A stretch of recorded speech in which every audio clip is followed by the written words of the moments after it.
In the public gallery, I will officially open this evening's annual general meeting at 7:01 p.m.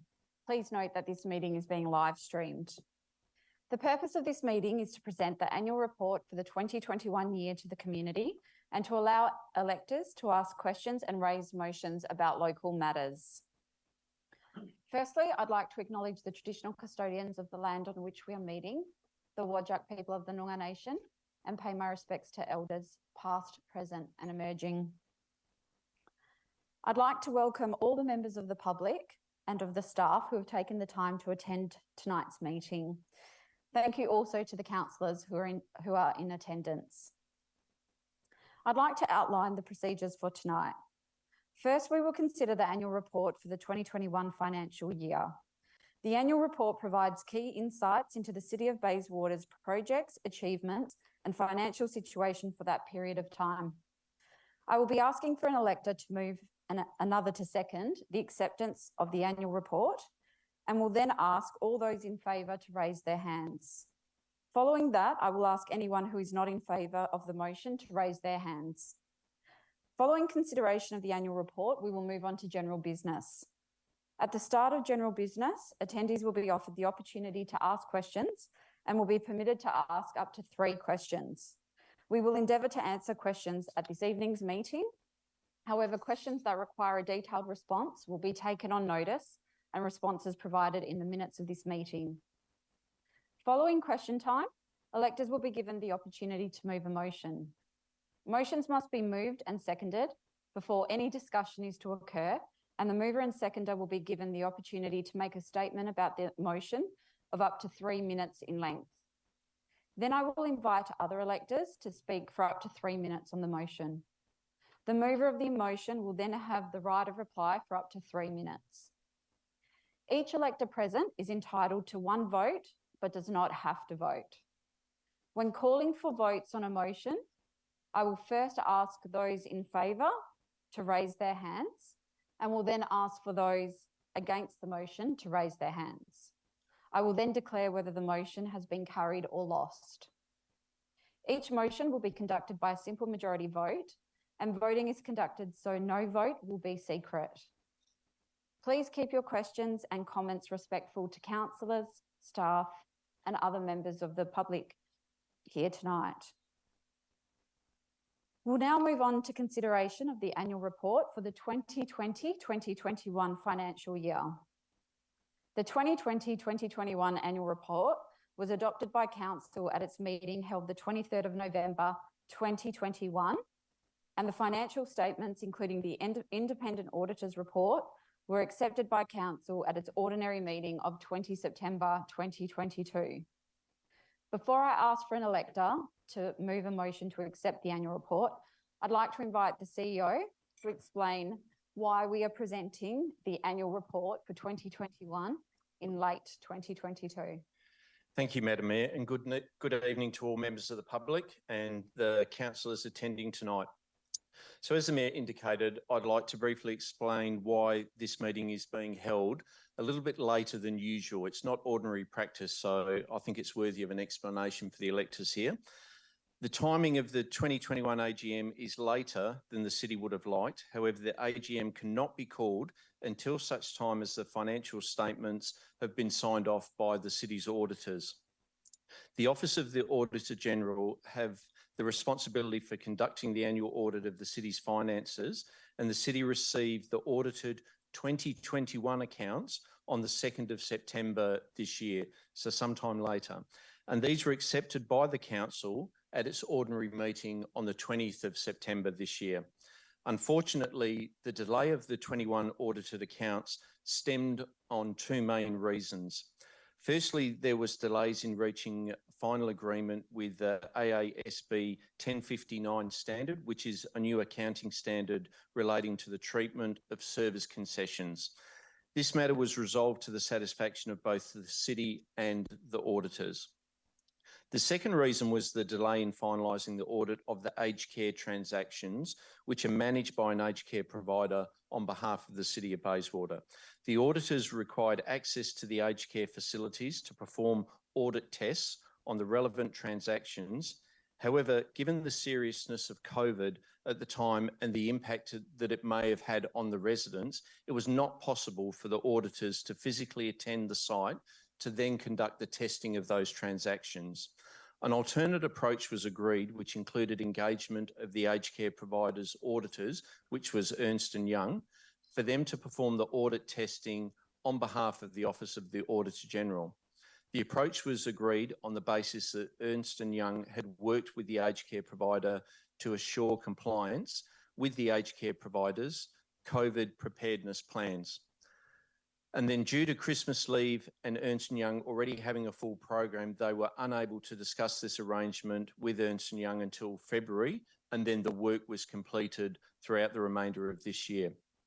However, regardless of that delay, we're pleased to see such a great turnout tonight at the annual meeting of electors, and we want to assure you that the City is continuing to work with the OAG to implement the changes to improve the completion of the timeframes for the 2022 audit. Thank you very much for that thorough explanation. I'll now call for an elector to move to accept the annual report. Do I have a mover?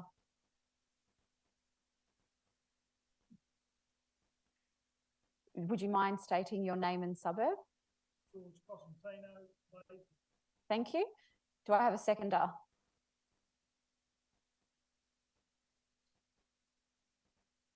Would you mind stating your name and suburb? Thank you.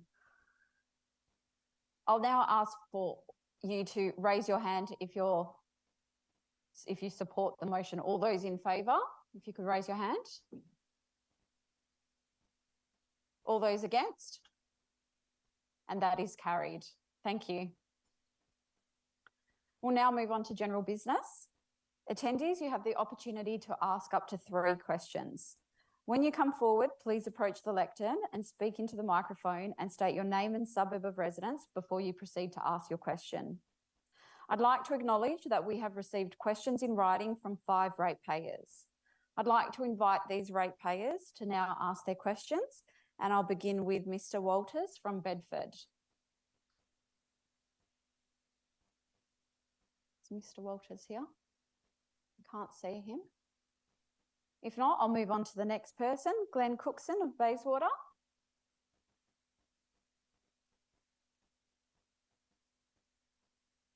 Anyone seen Glenn? No? I'll move on to the next one. Mr. Ron Back of Miranda, if you'd like to come forward. Or would you please use the lecture?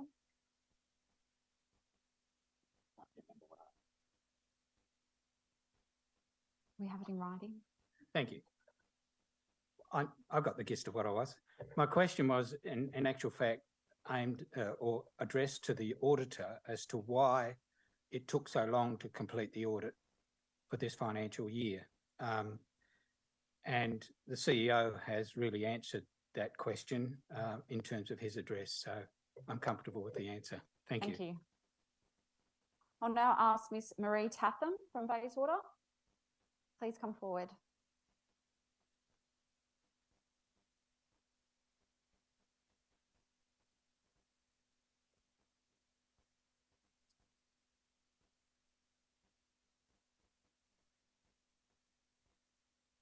I am the coordinator of a community garden in Maylands.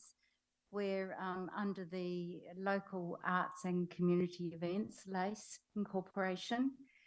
The land that the community garden is on is at 55 9th Avenue in Maylands. It's a property that is owned by the City of Bayswater and leased. And my question was, and it's sort of been answered tonight by one of the officers, is that we're just asking in 2 years' time if when the lease is due for renewal, could we possibly look at having a separate lease for the back garden where the community garden is, compared with the building in the front garden? That would give us future continuance, not just for the members of LACE, but also for the local community. Thank you for your question. I'll go to the director to respond.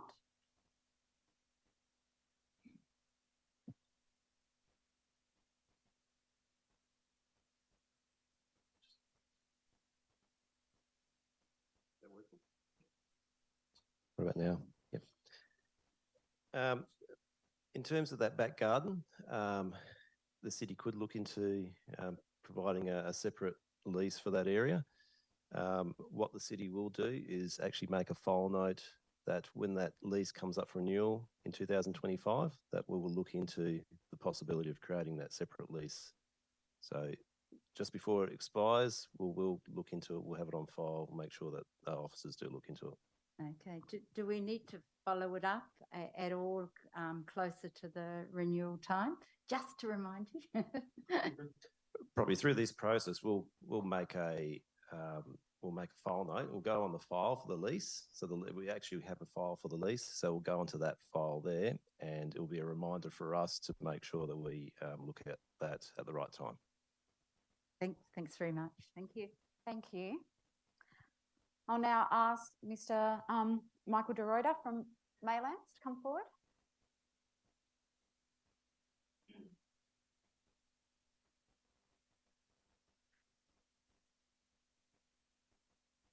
Hi, I'm a business owner, and I'm quite active in several local communities within Maylands.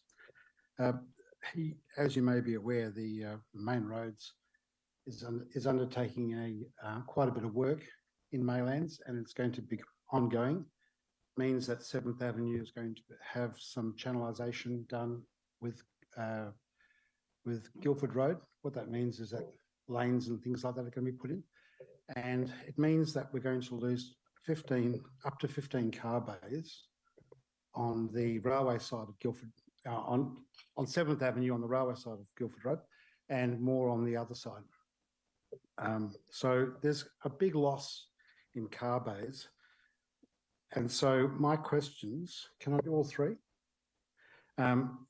Revolve around that as an issue.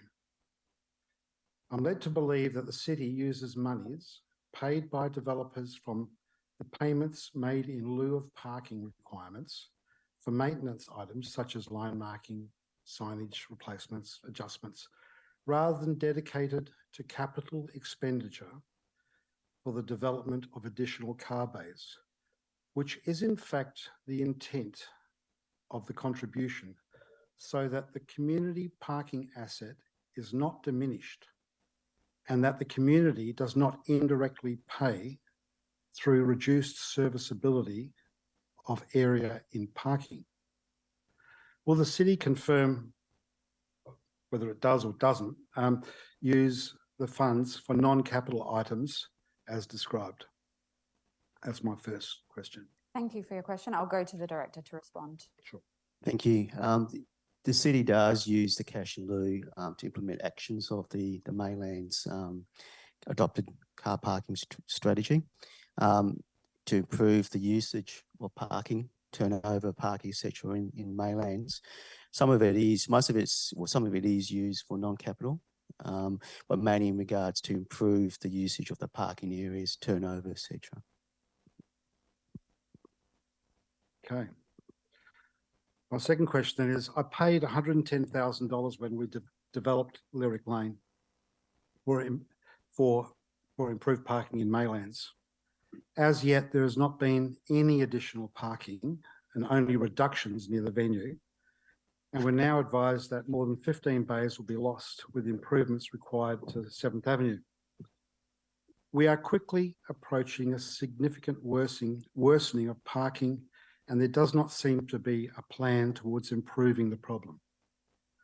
Can you advise what the current status is of the fund from payments in lieu of parking? Thank you for your question. I'll refer to the director. Thank you. There's currently 535,000 available for cash in lieu of car parking. That's across the whole city, of which $200,000 generally is in the Maylands Town Centre. The funds again are used to implement the actions that's in the adopted management plan. Okay. Third question. The city's so-called parking strategy does not appear to plan or detail any significant additional parking, despite the city endorsing some major developments with significant shortfalls in parking in accordance with the town planning scheme. How does the city propose to alleviate the impending reduction in parking and increased parking demand at the southern end of the Maylands Town Centre? Oh, I spelled that wrong. Doesn't matter. I'll refer to the director to respond. Thank you. The city is working with the state government and the local community to identify opportunities for replacement parking for bays at 7th Avenue.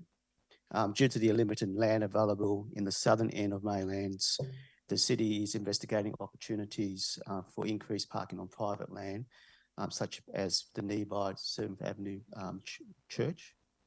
However, these options are dependent on the landowners wanting their properties to be used for car parking. So we are investigating those options. That's really great to hear, actually. Quite encouraged by that. Thank you. Thank you for your questions. Our next questions have come in from Lynn Lee, which I believe the CEO will be reading out on her behalf. Thank you, Madam Mayor. So these questions are from Lynn Lee from Bayswater, Rose Avenue in Bayswater. Question 1 is, with the power undergrounding works that are currently occurring in Rose Avenue, can the city request PTA Evolve to extend the undergrounding of all of the properties 8 in Rose Avenue? So question 2 was, can the city Can the city request Evolve PTA to implement sound mitigation measures for 5 and 5A Rose Avenue that will be severely impacted by the station redevelopment and the loss of Rose Avenue Reserve? And question 3 was, how will the amenity of Rose Avenue residents be protected when developments up to 18 stories high are now allowed on neighbouring properties. During winter, 5 and 5A Rose Avenue will not receive any sunlight until 3 p.m. each day. I'll go to, oh, we'll take them on notice, you see. Thank you. Would anyone else like to come forward and ask some questions? Mr. Smith?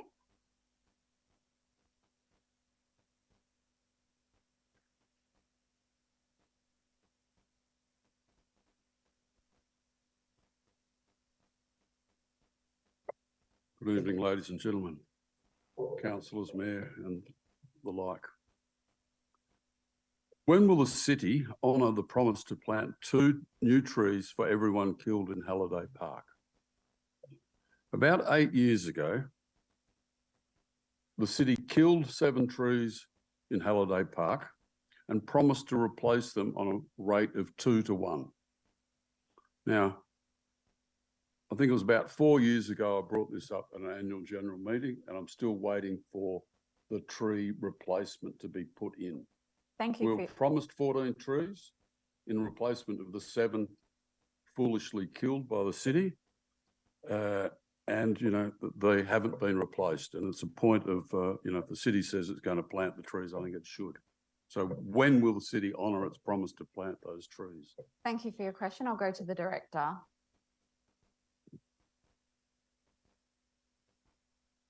In terms of those trees that were taken out, what I will do is have a look at the records and find out why they were taken out, and look at why they weren't planted or replaced. You don't need to bother. I know why they're taken out, and I know that you planted 14.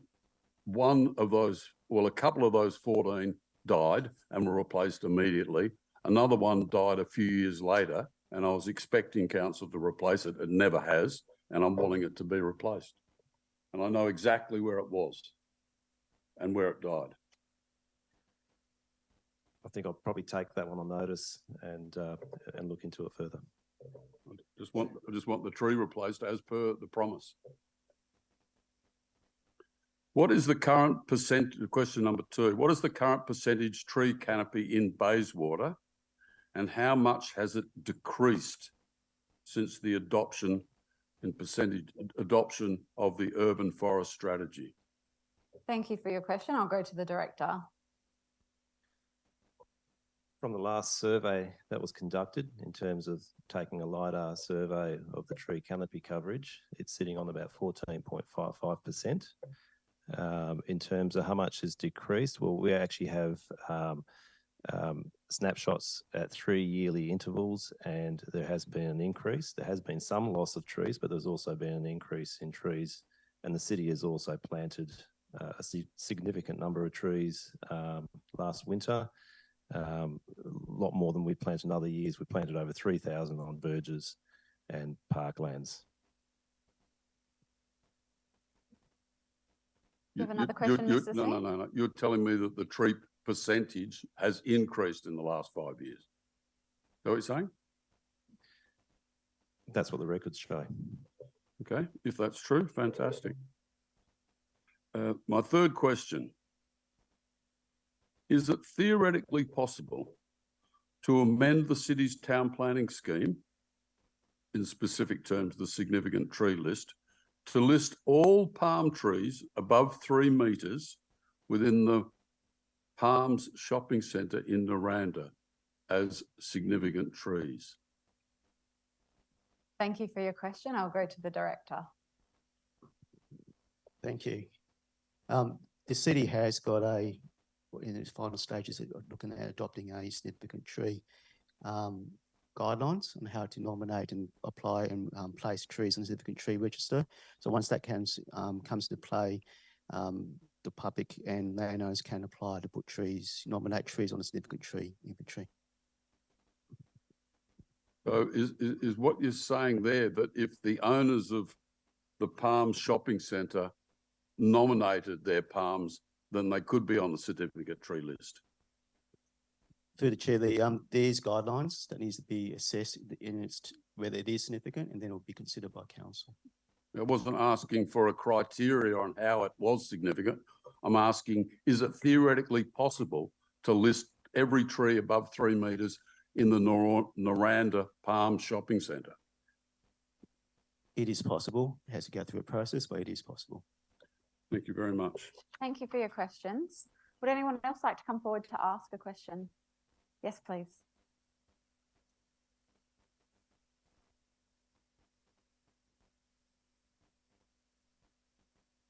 Honourable Mayor, the office bearers and councillors and fellow residents, good evening. My name is John Joseph and I'm a resident of number 26 Challenger Avenue, Morley.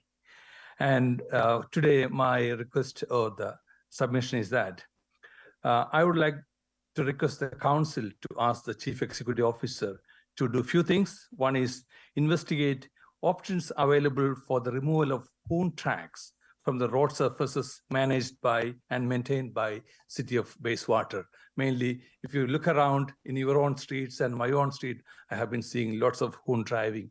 That is something which I wanted to raise. Mr. Joseph, sorry, sorry to interrupt you, Yeah. but I believe you're wanting to move a motion about this? Yes. Yes, we haven't got to that stage All right, yet. okay. We're just at public question time, and then we'll come to the motions and So- I'll invite you to come Okay, up at that yeah, stage. thank you very much. Sorry.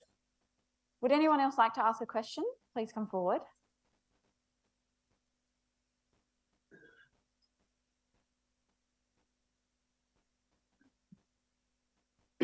Aileen O'Rourke in Bayswater.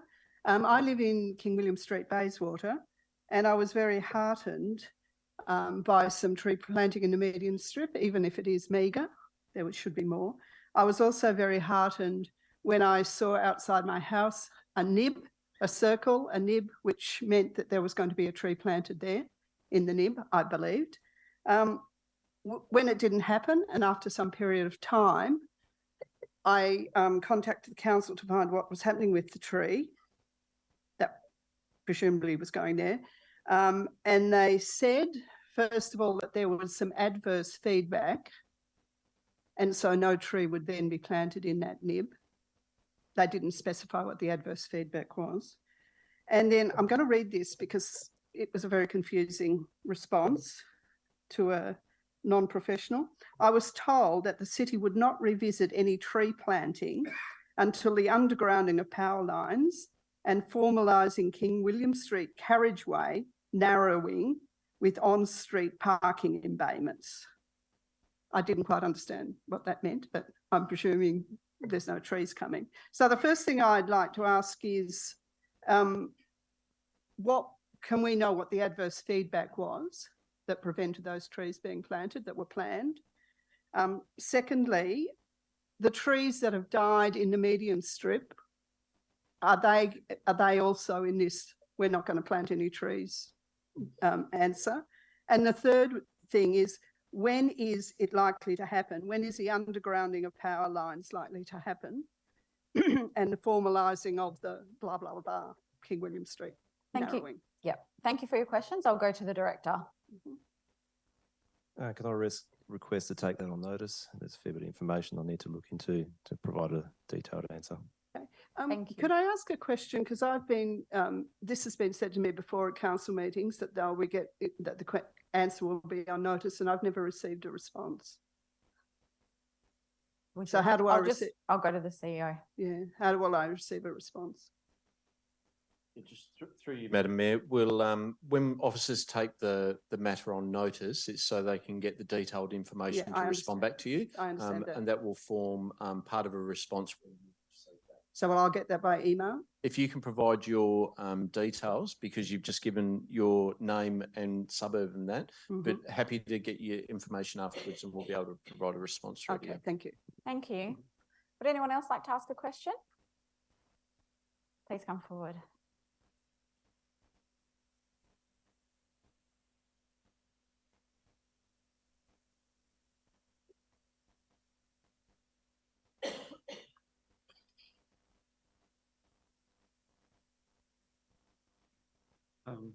Good evening, everyone.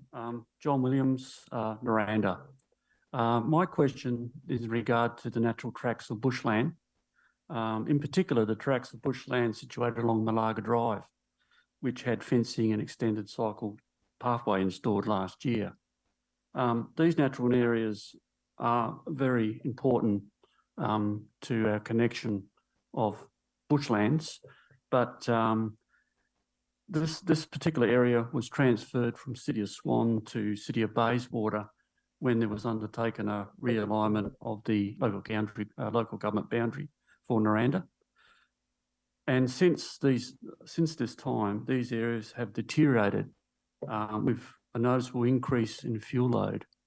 And I particularly think there is at a stage where I have serious concern to the fire risk it poses to not only nearby Lightning Swamp bushland, but the threat it poses to adjoining residents. When City of Swan had management control over those areas, they would at least do a full mowing and slashing thing once a year before the actual fire season started. But that's not occurred since I've known City of Bayswater have taken up this area. And what I would like to know is why the care, control and management of these areas is not followed when considering the council's own bylaws for fire risk. And I can state the council policy, which states residents to ensure properties are fire safe and to protect our community from the risk of an outbreak of fire. So I'd like to see, well, I hope that the City of Bayswater follows through with its own policy in maintaining these magnificent tracts of land. Thank you. I'll just clarify, your question is when that's going to happen? When will something be happening, and what management controls will be put in place for these areas? I'll just go to the director to respond. The city takes the fire risk quite seriously and emergency management quite seriously. We'll have a look at that area and see what the fuel loads are like and determine what action needs to be taken. Thank you. Thank you for your question. Would anyone else like to come forward with a question?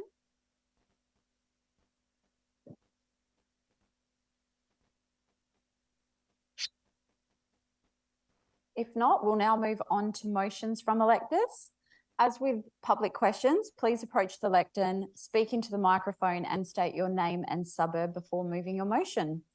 I'd like to call David Kemp up first.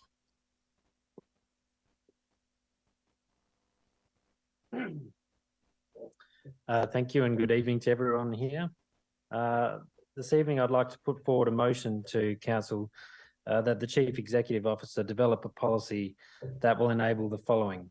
Number one, that residents of properties whose verges are adjacent to a verge in front of a residential street water corp drain, i.e. a water corp sump or a water corp drain, can improve or maintain that verge if the resident chooses to do so. Number two, residents should be able to improve and or maintain these verges in accordance with existing policies and laws that are applicable to residential verges. That council offer the same rebates for these spaces that are currently offered to residents to improve their own verges. Offer the subsidised 10 native plant scheme for these spaces as seasonally offered to residents' own verges under the Plants to Residents program. Recognition of these improved verges by council and that council do so create the policy, that can be endorsed and operational by March 2023. Thank you very much. I'll just call for a seconder, and just to make note that the motion can be seen on the screen so you can have a read through it. Do I have a seconder? Yes, would you mind stating, or if you'd like to. You have to come up to the lectern. Just your suburb, please. Thank you. Would you like to speak to the motion? Yeah, thank you. So just a few short points that basically I am putting this motion forward to obviously enable that verges be improved, given that the majority of the time they're not exactly appealing spaces, so that we can beautify our streets, encourage residents to beautify the spaces around them, and encourage resident interaction and gain a sense of community by participating in improving and maintaining these verges. Thank you. I'll ask Ms. Garstone, would you like to speak to it? If you would, I'll just ask you to come to the lectern. Oh, really? Yes.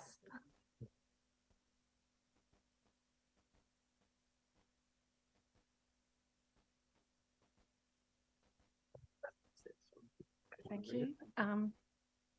I support this motion because I understand that having a drainage basin in the verge of your property creates a different type of landscaping and landscaping opportunity. And I also understand that councils don't always have the funds allocated to sort of enhance the landscaping of those what's also called bioconservation areas, and showing when there's someone that's willing to add to that area from a landscaping point of view and enhance the streetscape.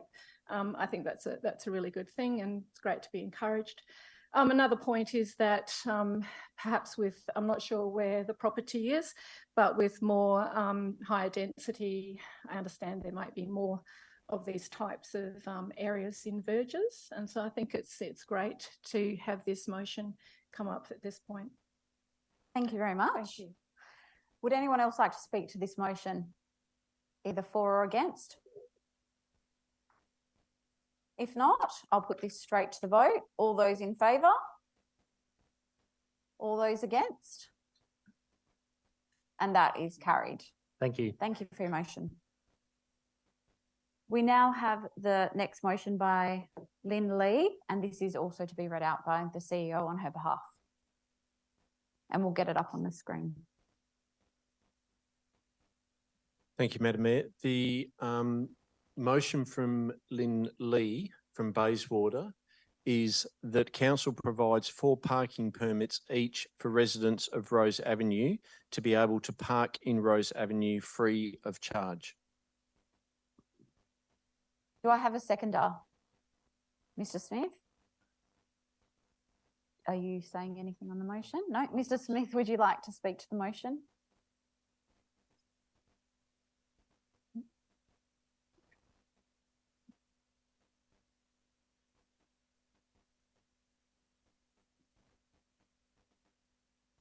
There are a number of houses in Rose Avenue that have no opportunity to park off-street.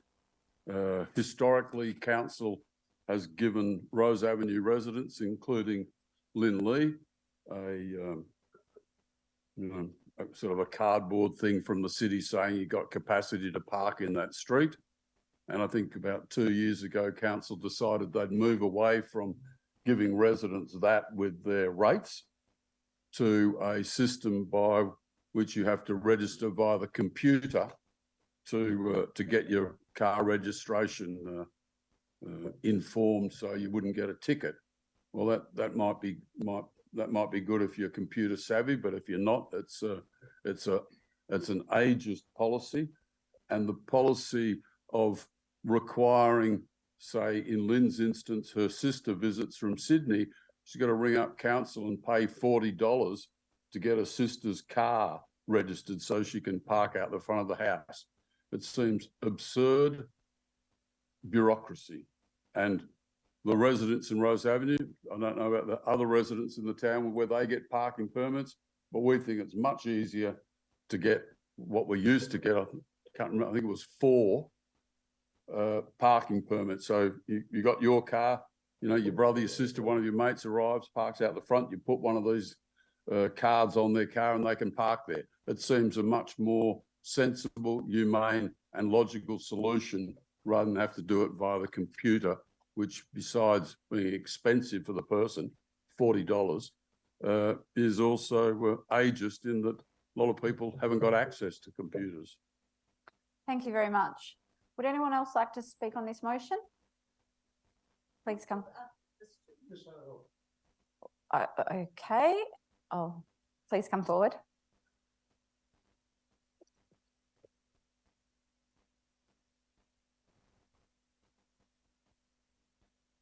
Lawrence Buller, 20 Langley Road. What's just being said, about everything on the computer. Even I don't use a computer. I try and avoid it as much as possible with today's hacking that's going on. I've already asked in writing that an assurance is given that our information is safe with the council. Everything with the computer is wrong. I've got to back up this person. Thank you. Thank you. Ms. Slater, would you have a question? Yes.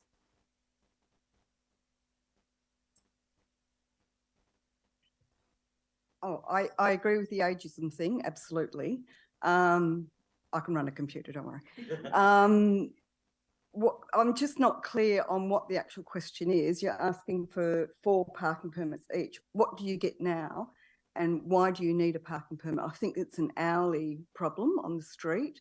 So I just want to be clear before I can vote yes or no, because I don't really understand what you're asking for. Is it a change, or is it cards, or is it what? So if someone could explain that, that'd be great. I think Miss Lee is happy to answer that question. Okay. It's just that in the past, I've been living in Rose Avenue for 22 years. In the past, we used to get, when you pay your council rate, you get 4 permanent parking, because a lot of us are street park, and all our houses, some of them are heritage. We don't have a car bay. So we have to park everything on the street. So that's, you know, what bays were given us. So we used to get 4 little parking permit, like in City of Vincent, saying you're a Rose Avenue permanent, you know, resident. So we used to put it on a dashboard of our car, so then we don't get a fine at all. So when we have friends who come and visit, we just give them that, and then they return it to us. So whoever comes and visit or stay with us, they can park their car, so then they don't get fined by City of Bayswater. So that's what it used to be. The last 2 years, City of Bayswater has pushed us to pay $40. We're a council payer, but we're getting charged to park our car on the street. So I'm raising that this year because I haven't seen my family for a while. They came and visit me. So I wrote to City of Bayswater saying, this is my sister's car. She's going to stay here for a week. Can I make sure she doesn't get a fine? I received a letter saying you have to fill in all this form plus pay a $40, which we've never done that the last 2 years. And this last 2 years, we've been have to be, you know, we have to pay to park on our street. And I think this is unfair. I already pay a lot of rates. I don't get anything out of benefit. We are living on a construction zone at the moment. We are really feeling the brunt. And that the last few months, we have people working for Metronet all parking on our street, parking 5 days a week, don't get charged, but I have to get paid for because my sister came and visit me. Or my friend from Albany. This is pretty not right. Thank you. Okay, so I'm just asking, like, can we scrap this or go back to the old way 2 years ago, which works really well. We just have to, you know, put it on a dashboard, whoever visiting us, and we take it back. And that's all we need to do. Thank you. You did very well. Would anyone else like to speak to this motion? If not, I'll put this straight to the vote. All those in favour? Thank you. Put your hands down. All those against? That is carried. Thank you. We'll now move on to Mr. Wilkinson, George Wilkinson.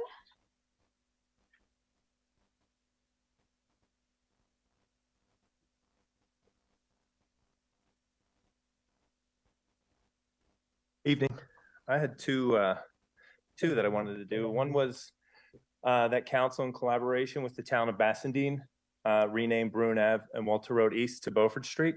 We'll deal with that one. We'll do one at a time, cool. if that's okay, because I'll need to get a seconder. Do I have a seconder for this motion? Mr. Smith, please go ahead. Would you like to speak to it? Yeah, sure. So our neighboring councils, Sterling and Vincent, have spent millions of dollars to boost the brand of Beaufort Street. It means quite a lot in there, and we're right on the doorstep of it. And if you're not from here, you actually would have just assumed that the street's called Beaufort right on out to Lord Street. So I think there'd be quite a value uplift proposition. And to bring Beaufort Street so close to our main CBD, which is Morley or one of them, and the Galleria, I think would improve the city. So that's where I was coming from on that. Thank you. I'll ask if the seconder would like to speak to it. Mr. Smith? No? Would anyone like to speak on this motion?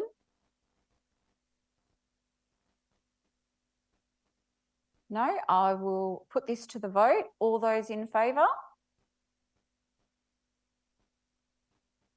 Thank you. All those against? That is carried. Cool. If you'd like Thanks. to move to your second one.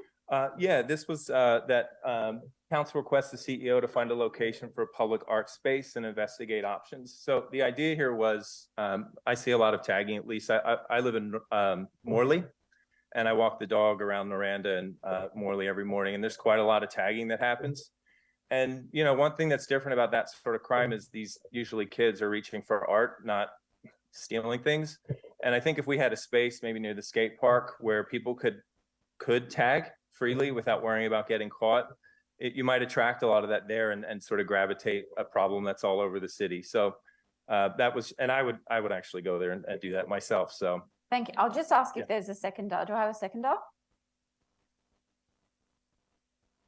Thank you. Good. If you could just state your name again and your suburb. Thank you. Oh, yeah. And the only thing I'd mention is when I grew up in the 80s and 90s, skate parks were kind of taboo. They were sort of places where bad kids went. And they're so mainstream. I think just this weekend we had a giant skate park open in Bayswater. It made the national news. So they're very mainstream. And I think maybe the future is a place where people can create art in public. And just one point I'd make is, at least my neighbors have said, well, what if someone put something obscene up there? And I said, well, you're not obviously not walking around the neighborhood because that's a current problem that we have today. So that's not a new thing. And I think really the issue is let's try to attract them to a space where they'll be around other people who are tagging. And the last point I'll make is a lot of the tags are really basic. I really think these are kids that have just picked up spray cans for the first time. They have no place to go and practice. And they're just repeating the same thing over and over again in the same spot. It looks like they're practicing. So again, if we had a space where they could practice, they'd go there. Just like the skaters go to the skate park instead of skating all over other things. So, yeah. Thank you. Would the seconder like to speak to it? Please come forward. Thank you. I just wanted to say that I don't necessarily encourage tagging per se, but I would support the motion because anything that will get young people, as you said, to the one spot, it's probably going to be more of a controlled environment for council. Council could possibly have surveillance already set up or consider setting up surveillance, and it could also be monitored more closely, perhaps by rangers or even by the police. But anything that will encourage young people and build a sense of community for them is more likely to not demonise them and keep them away from harder crimes. Thank you. Thanks. Would anyone else like to speak to this motion? Please come forward. No. It's being live streamed, so we need to make sure everyone can hear.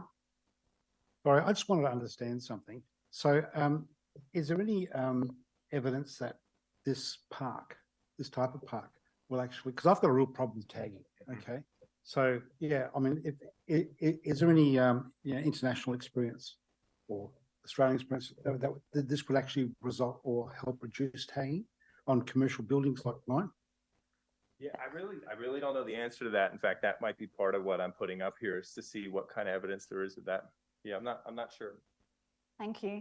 Anyone else like to speak to this motion? No, I will put this to the vote. All those in favour? Thank you. All those against? And that is carried. Thank you. We now have Ms. Branka Radanovic.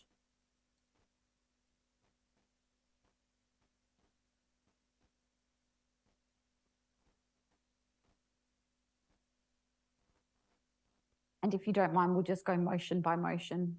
Yes. As well. Branka Radanovic of 11 Slade Street, Bayswater. I question whether the City of Bayswater is fully committed to the city's urban forest strategy in addressing the urban heat island effect. I would say the city is not committed from what I have observed at council this year, 2022. I expect a united front, a commitment from all city councillors to progress and not impede the greening and cooling of our city. Sorry, would you mind reading it out? I'll get a seconder and then we'll go to... My motion's coming up. Okay, so... I move a motion for the city to mandate at least one tree on every residential verge. Thank you. Do I have a seconder? Mr. Smith, go ahead. Would you like to speak more to it? No, I think it's, I've put this forward, I think, for about 3 or 4 years running, so it's pretty much self-explanatory, I'd say. Mr. Smith, would you like to speak to it?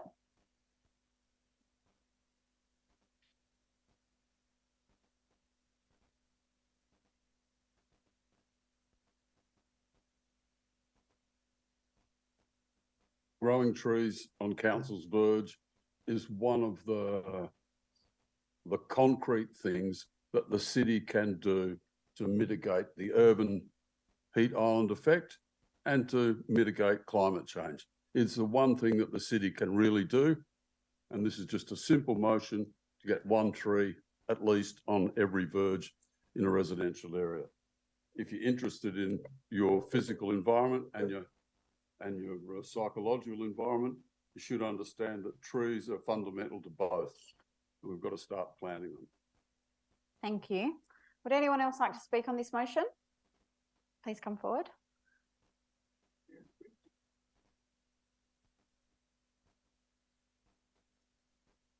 Eleanor O'Rourke again. I'd just like to say that a number of councils throughout the metropolitan area have adopted this approach, including Bassendean, the council next to us, and Stirling, the council, so our surrounding councils have adopted this approach. And I think, I don't know whether I can quote exactly, but the issue that Bassendean raised was that we must look at the common good as opposed to individual rights, if that's what we want to call it. So the right not to have a tree, that the common good for trees and the need for trees and the need to mitigate the heat island effect is a common good, and that overrides individual rights. Thank you. Would anyone else like to speak on this motion? If not, I'll go to the mover for any closing remarks. I'd just like to add that the verge tree that we have in front of my home, I've been there for 30 years, it is the highlight of my day when I sit in the front room and I gaze at that tree. The birds are in and out. I actually don't know what I'd do without the tree there. And I do feel sorry for people who don't have a verge tree. That's all I have to say. Thank you. I'll put this motion to the vote. All those in favour? All those against? And that is carried. Ah, good. Thank you. My second motion, I don't have a preamble because it's all to do with the same subject, the trees.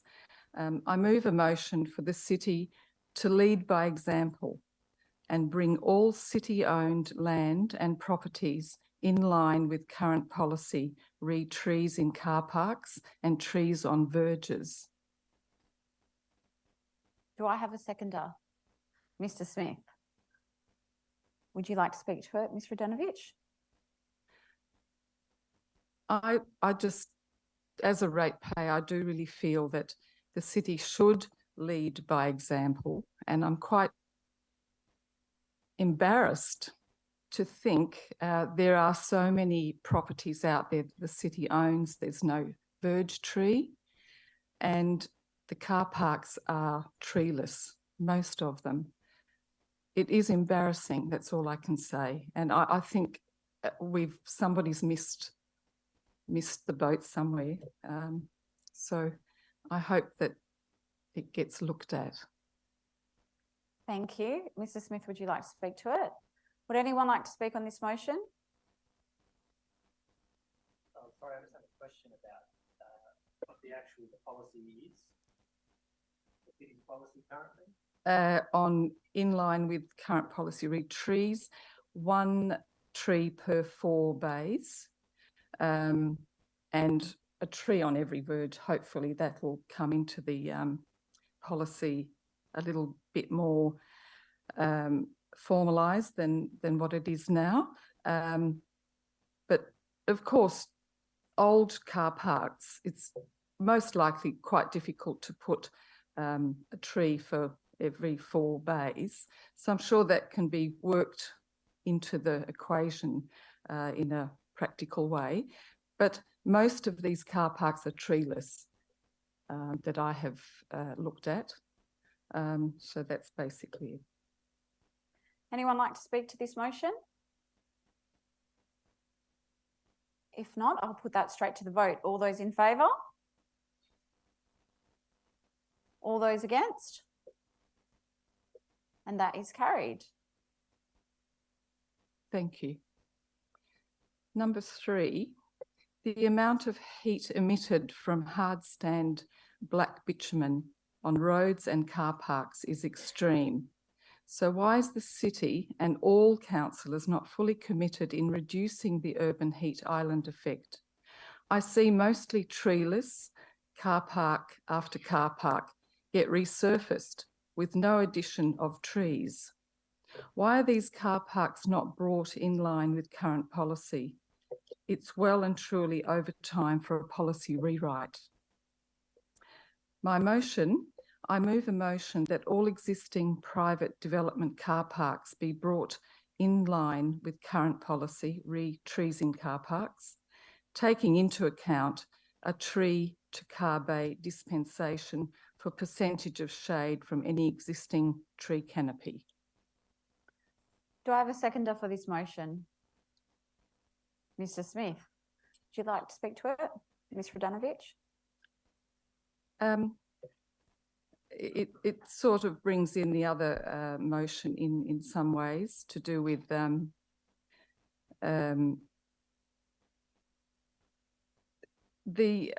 think there are a lot of development car parks that are treeless, and these are masses of car bays. And again, I've put into the equation here that to be looked at practically, you can't expect, I don't expect 1 tree per 4 bays in an old car park, that they're going to lose probably a lot of bays, but there could be a compromise. Perhaps they need to put shade sails up. There's got to be something to counteract the hard stand. That's all I'm really trying to push forward and bring forward. Thank you. Mrs. Smith, would you like to speak to it? Would anyone like to speak to this motion? Come forward.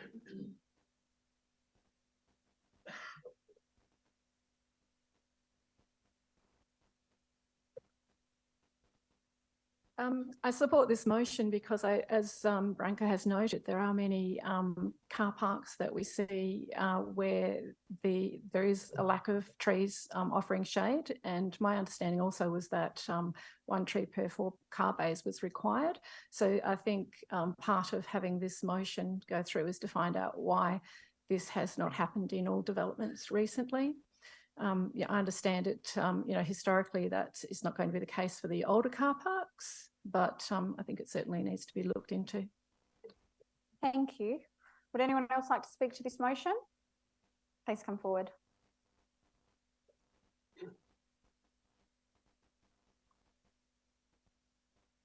Simon Schumacher, resident in Bayswater.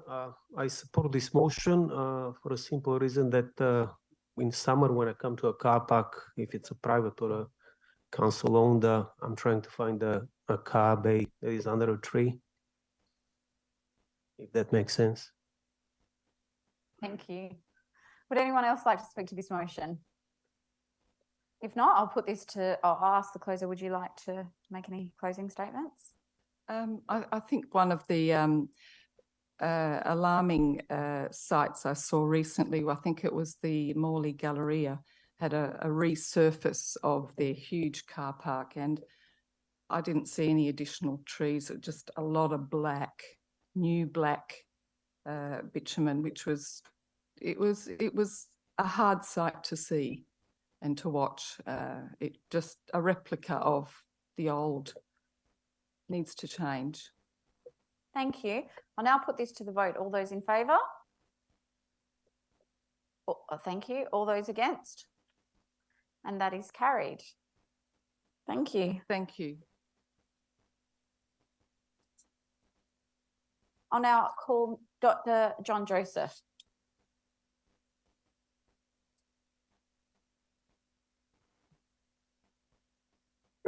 Good evening again.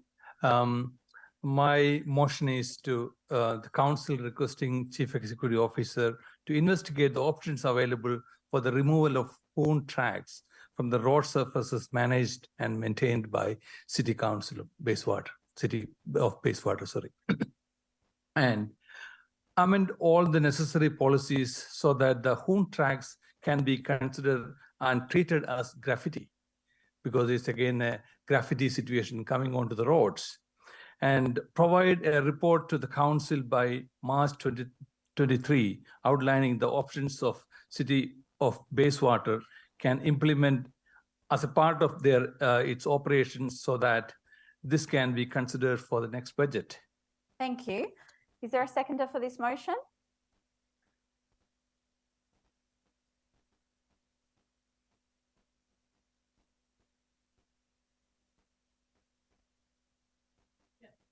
Yep.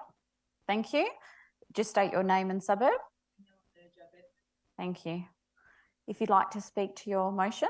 Yes, a few more things to add to that is many of the streets in our council area, we have the home tracks, and unfortunately we are living with that.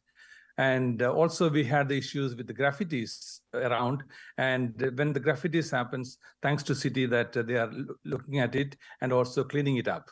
But when it comes to the home driving, there are some limitations, they say, but that is possible. But in other places also, it has been done. So council can investigate about how we can remove these home tracks without damaging the road. Thank you. I'll ask the seconder, would you like to speak to it? No?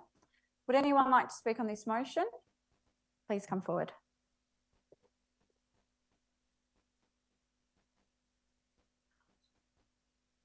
Hi, my name's Julie Castrilli Morley. My husband and I have had a graffiti removal business for 30 years, and this is a huge problem in most areas, but unfortunately it cannot be removed without damaging the road surfaces. That's the simple answer. It might just save you a bit of time. Thank you. Would anyone else like to speak to this? Mr. Smith?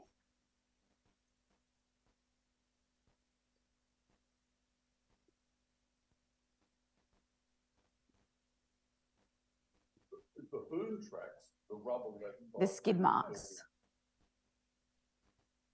And we've just been commented that you can't get rid of it. It saves up the time, but it can't be removed without damaging the surface of the road. So could be a very expensive exercise to get rid of the boom track. Yeah. Resurface the road. Anyone else like to speak on this motion? If not, I'll go to the mover to make some closing statements if you wish. When the home tracks comes right in front of our houses, and we are the taxpayers and we are having it for a longer time, if the council or the people says that it is there, it will be there, it will fade off in 6 months. We need to live with that. So is there any way we can tackle that? That's something which I would request the council to put forward to the Chief Executive Officer. Thank you. I'll now put this to the vote. All those in favour of the motion. So whatever's on the screen now, that's what we're voting on. So to investigate options, amend policies and provide a report to council. So I'll put this to the vote. All those in favour? All those against?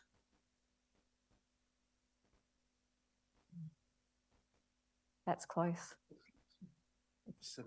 It was 7-9. Do you want to move it again? Sorry, I'm going to do this again so we can actually count it. All those in favour?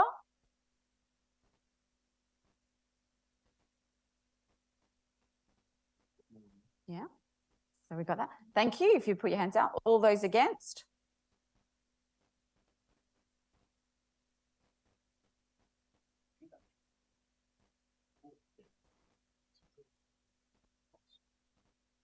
What is it? I'm very sorry that's lost 9-12. Thank you. Sorry. At the same time, so people are going for the tracks around. Sorry. Sorry for that. I now ask Mr. De Ruyter to come forward.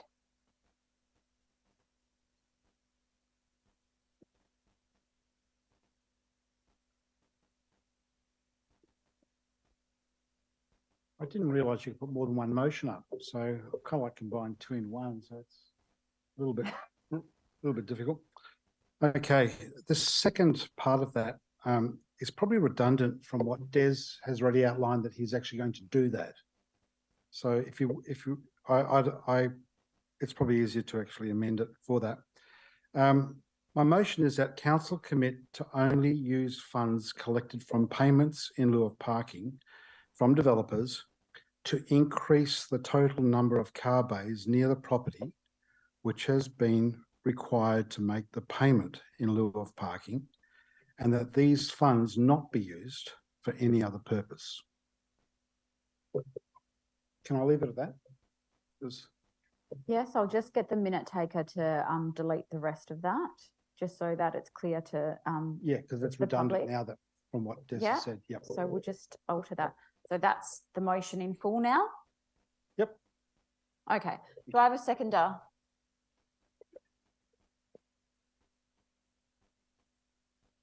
If you could please state your name and suburb.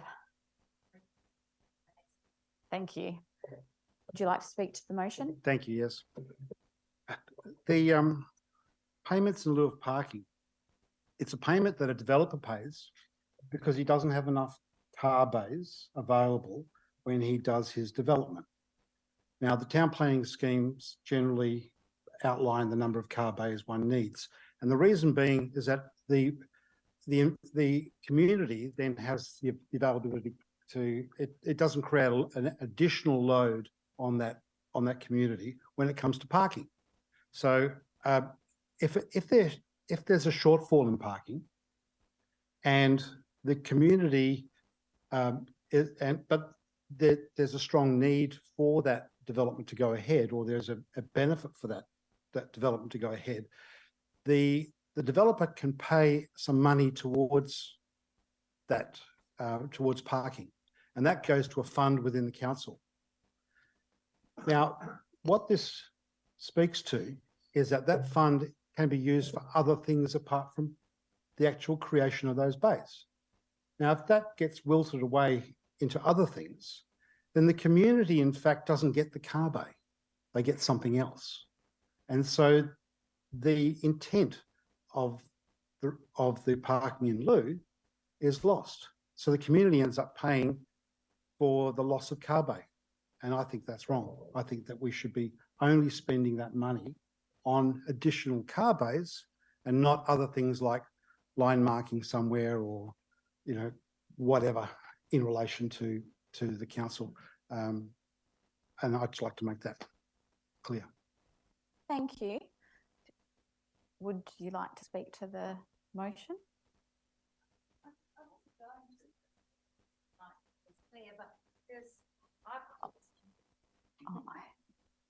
Just to clarify, I'm just wondering when the developers,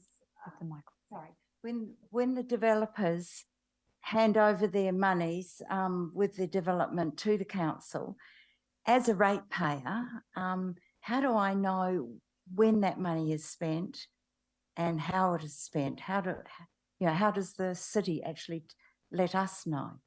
Thank you. I'll go to the director.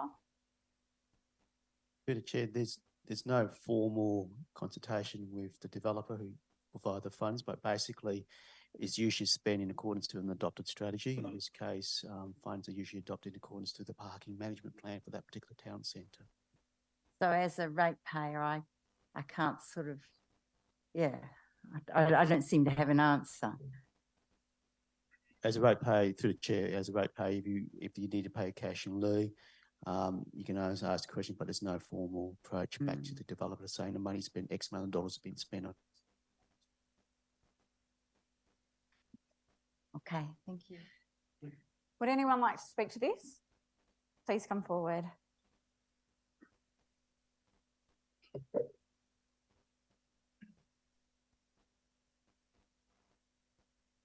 Thank you for the opportunity. Whereas I understand the intent of this motion, I think there's a problem we have to consider that when we're looking at development of, say, precincts, we can't always say that every car bay that we've lost for the development that cash and lieu is going to be next to that area. Because when you're looking at a precinct-wide development, you have to look at the whole thing, which across all the different developments and how they impede and how they impact on each other. I personally have faith in council and the city to look at alternatives for the cash and lieu monies. I think that as time goes by, we're going to be moving away from cars anyway, and a total reliance on having a sea of car bays outside of all the developments is only going to lead to more, as we talked about the heat sinks, it's going to lead to more opportunities for just more black asphalt around things. I think we need a better way to look at parking. I think we need to look at ways of alternatives to car parking. And I really do concern that if we cluster car parking around particular one development, that in a way cauterizes other developments from themselves being developed. So we end up sacrificing possibly precinct-wide development for the basis of car bays. So unfortunately, I am going to vote against this. Thank you. Thank you. Would anyone else like to speak to the motion? Please come forward.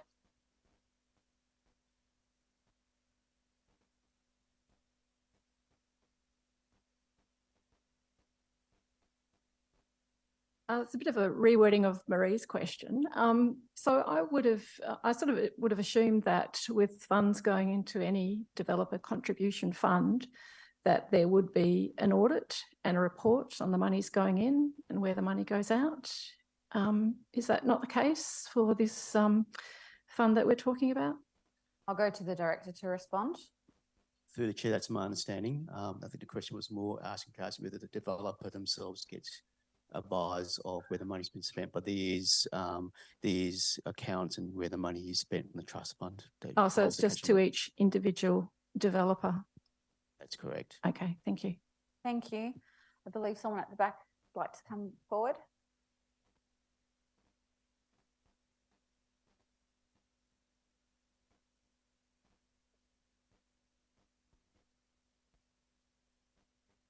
Terry Devereux, Bayswater. My understanding is that cash in lieu is for one very clear purpose, to enable a development and to provide parking in lieu. If that's not the case, why is the city collecting cash in lieu for parking that's not actually required for a development? Thank you for your question. I'll go to the director. Through the chair, the city is taking cash in accordance with the policy. So if there's going to be a change of view, the policy needs to be changed accordingly. So is the policy under the planning legislation or a council policy relating to that? The planning legislation provides for cash in lieu parking requirements from a state down. That allows the city to spend the money as they will. Is that the case? Through the chair, the policy is in accordance with the planning. It's a planning policy pursuant to the scheme. And it only gets activated when there's a development application has a shortfall parking. The policy does talk about parking when there's a cash in lieu to parking can be used for parking related matters, but that policy is up for to be reviewed anyway. So yeah, seems bizarre that cash in lieu for parking can be spent on lines that I can't park on. Thank you. Would someone else like to speak on this motion? Mr. Smith?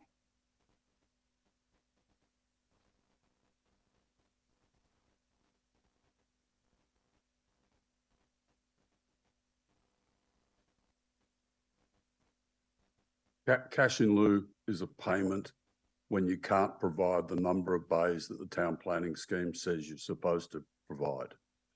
Now, you would think providing money because you can't provide car parking, it would be spent on car parking.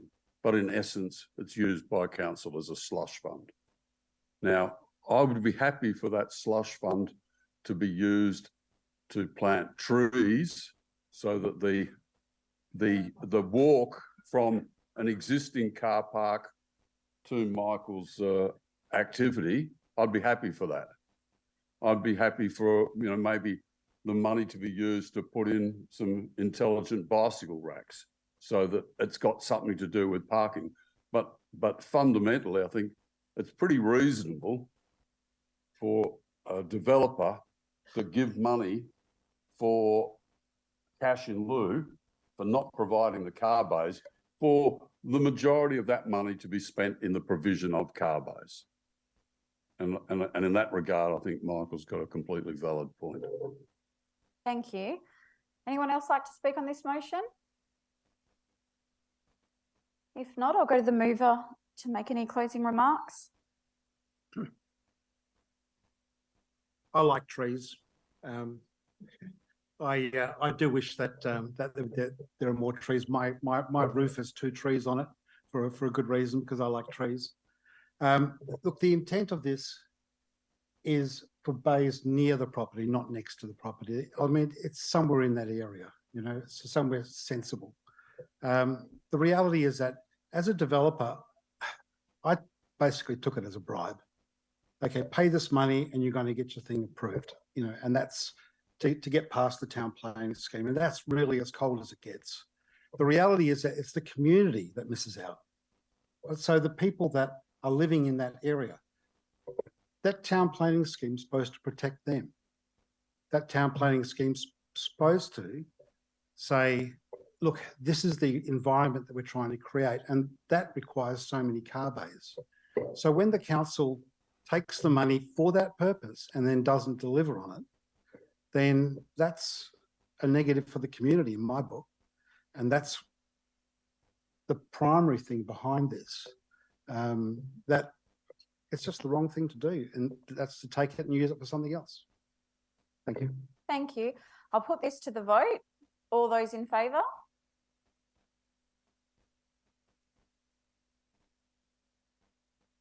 Thank you. All those against? And that is carried. Thank you.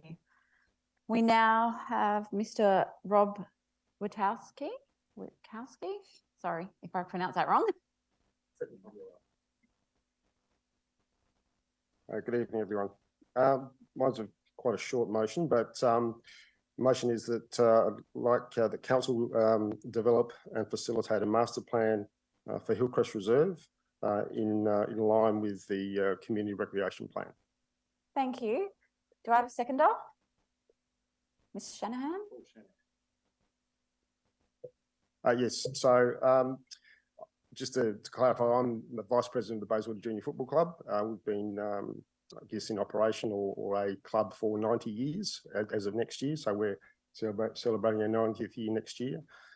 In that, we've grown exponentially over the last sort of 5 to 6 years, and we've moved from Horton Park to Bayswater to facilitate the Bayswater name and be sort of part of that town centre. And we're now finding that the facilities, particularly at Upper Hillcrest, are not adequate certainly for junior football and senior football. So I'm kind of speaking on behalf of the senior football club as well. But from a junior football perspective, the facilities certainly don't meet the needs. Certainly from a women's football perspective, where there's been significant growth over the last sort of 5 years as well. Change rooms inadequate, lighting inadequate, toilets inadequate, kitchen area inadequate, and the space itself is really, it's an ageing asset and it really doesn't meet the needs at all. And we want to create this space from, I guess, the entire Hillcrest Reserve as an opportunity to develop a community hub, a sporting hub where there's a draw. We're competing against other clubs in the district who have far better facilities than ours, and we feel that we've earned our right, I guess. So thank you. Thank you. Mr Shanahan, would you like to speak to it? Yeah, Paul Shanahan, like Rob, I've been involved with the club for quite a few years as a parent, a pretty average coach and an official. And I think the clubs, both the junior club and the senior club, are two success stories in the district. If you go down there virtually any day of the week, that oval is being overrun by senior and junior footballers, and the facilities are really not keeping up, particularly the AFLW facilities. They really need some permanent solutions to change rooms there. So this is really to get that master plan started, and that's why I'm supporting it. Thank you. Thank you. Would anyone like to speak on this motion? Please come forward.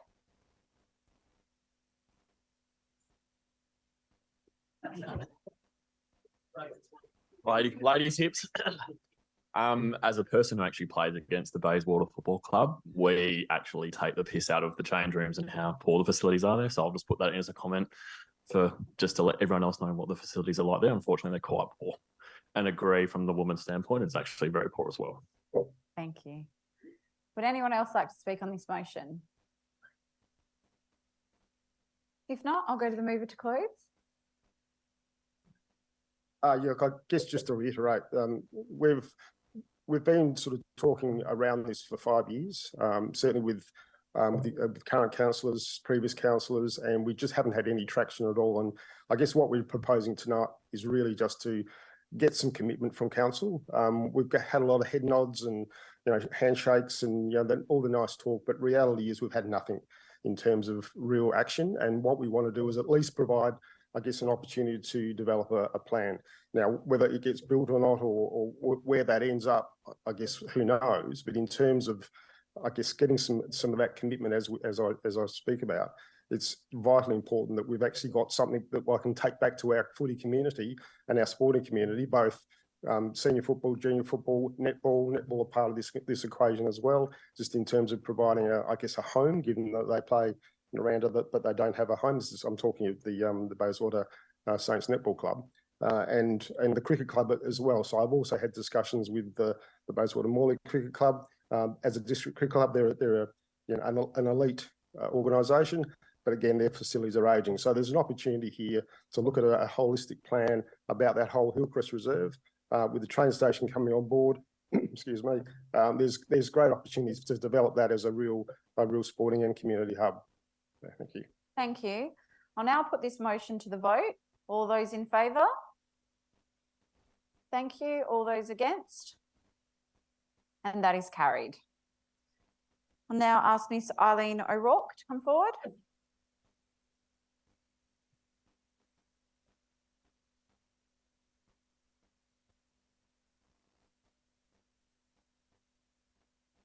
I don't think I've got a master plan, but anyway. Sorry, I just get them. So we'll just go motion by motion with this one as well. Okay.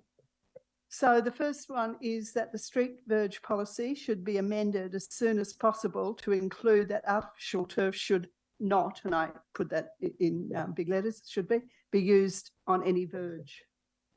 Do I have a seconder? Well, Mr. Smith.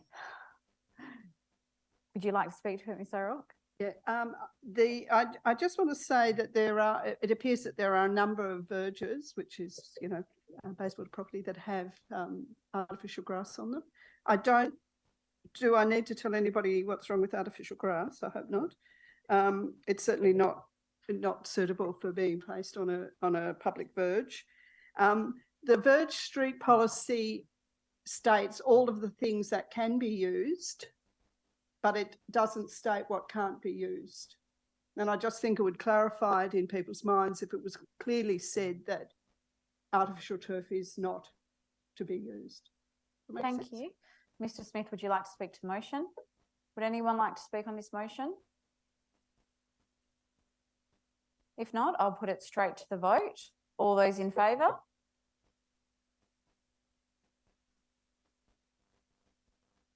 Thank you. All those against? And that is carried. Okay, thank you. Thank you, everyone. Okay, and this next motion is the city's landscape architect be involved at the beginning stage of every planning consideration. Do I have a seconder? would you could just state it? Would you? Thank you. Would you like to speak to it? Okay, I guess this arose for me as a consideration when I went to a open forum discussing traffic calming, and I proposed, as I would, for King William Street that planting trees would be a calming motion. The person I spoke to, who was a Bayswater officer, said, I'm an engineer, I hate trees. Okay, so that was a bit shocking for me.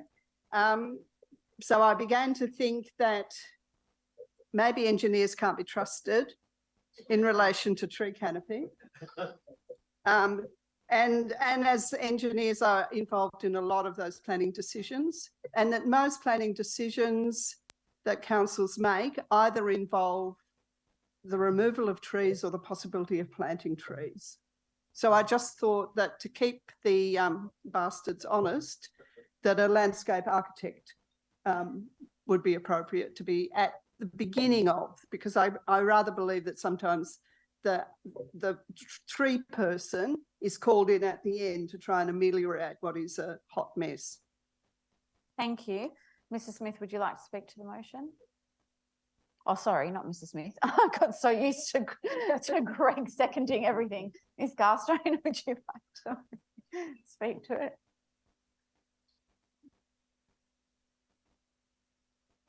Just to really reiterate what Aileen has said, in that there's so many different decisions that are made by where engineers have input, whether it's a development application or whether it's council's own projects. But if a landscape architect is brought in at the early stage, then they can talk about how trees can be saved and also design how that trees can be designed into this new space. Thank you. Ms. Lee, would you like to come forward?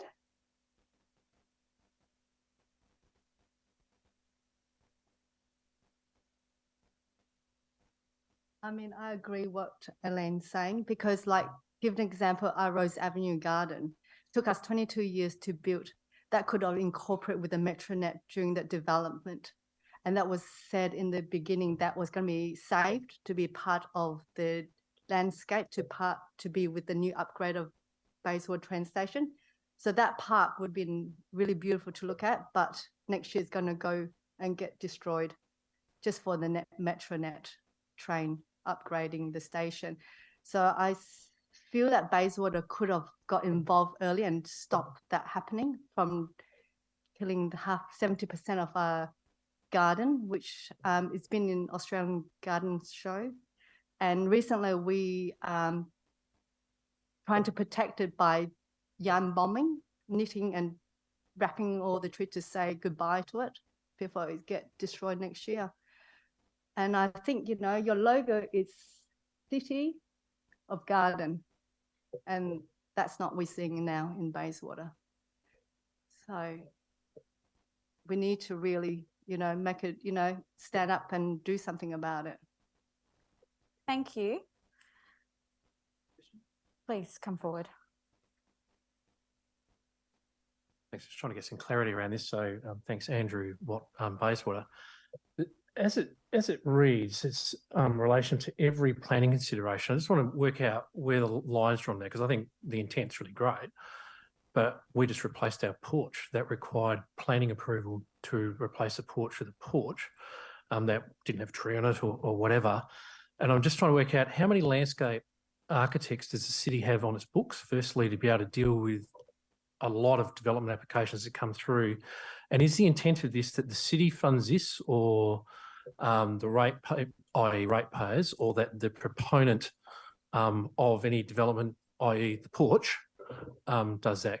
So I can answer the question of how many landscape architects the city has. We have one, but the intention question, I think, would have to be addressed to the mover. Yeah, so if you could clarify that, that'd be great. Thanks. Maybe I was too broad. I'm not sure how I can amend that motion at this stage. I maybe all public as opposed to private developments, like residential developments. But of course, so maybe excluding residential. Don't know. I might have to ask Wendy to help me out with that. What do you think?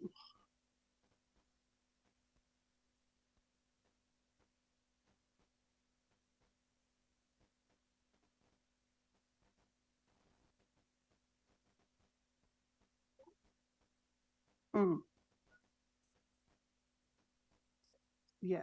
So could I, just after seeking advice from the CEO, potentially, would you be happy if we added the word significant after every?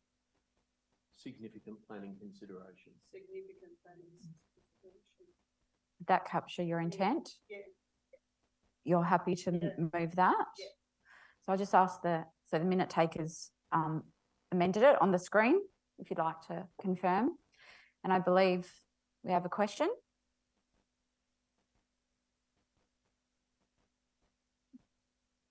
I think Linda Slater, Bayswater, I think the intent of the motion is excellent. And I think that there always should be somebody with a green thumb at some sort of stage of a significant development. But I think the motion is just a bit too broad for council to consider. I think it could be something that could be worked on. And maybe the motion, I don't know, it's just too broad to the porch, what's significant, we've only got one landscape architect. Do we now need to pay 2 landscape architects because it's too broad? I think it's just too broad a motion, but I really understand the intent because I agree with it. I do have a Bachelor of Architecture and I understand engineers. I'll just go to the CEO who'd like to clarify something. Through you, Madam Mayor, I mean, the intention of the motion as it reads, the city officers coming back, if it was passed by the electors this evening, would actually conduct a preliminary investigation as to whether that can be done. So I think a number of the questions getting raised by the electors would probably be covered off in that piece of work that, if passed this evening, would come back as part of that report. Okay. So I'm happy with significant. And give it a go. And I'll just check with the seconder that you're okay with that change. Yep. Okay, would anyone like to speak on this motion? Please come forward.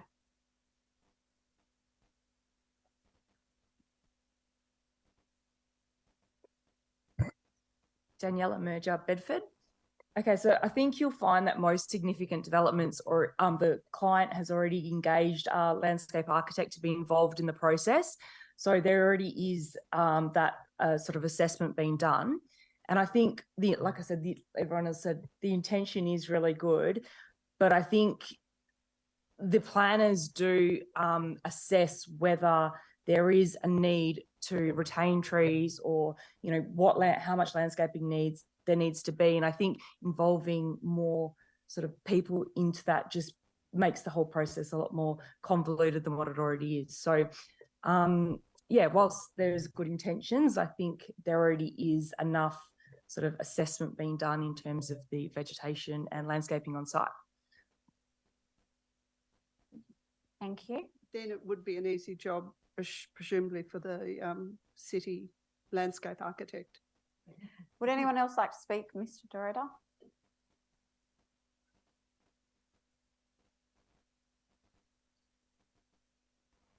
I'm an engineer. And I love trees. What can I say? I love walking amongst them all the time. Look, I think that the city landscape architect probably has a lot of things, really valuable things that he's doing for landscaping in the city, and I think he's probably got his hands pretty full. I'm a little bit concerned that he's going to spend his day behind a desk rather than doing other things, and I'm wondering whether or not this should be handled by policy that creates the same effect of what you're trying to achieve, rather than pointing it to a person to have to do. Do you follow what I'm saying? Yeah, that's right. I'm a bit concerned about that side of things. Yeah, that's me. As an engineer, that is. Thank you. Would anyone else like to speak on this motion? If not, I'll go to the mover for any closing comments. I've appreciated the discussion, and we'll just give it a go. Okay, so I'll now put this motion as it reads to the vote. All those in favour? Thank you. All those against? And that is lost. I'll now move on to Karen Glossop.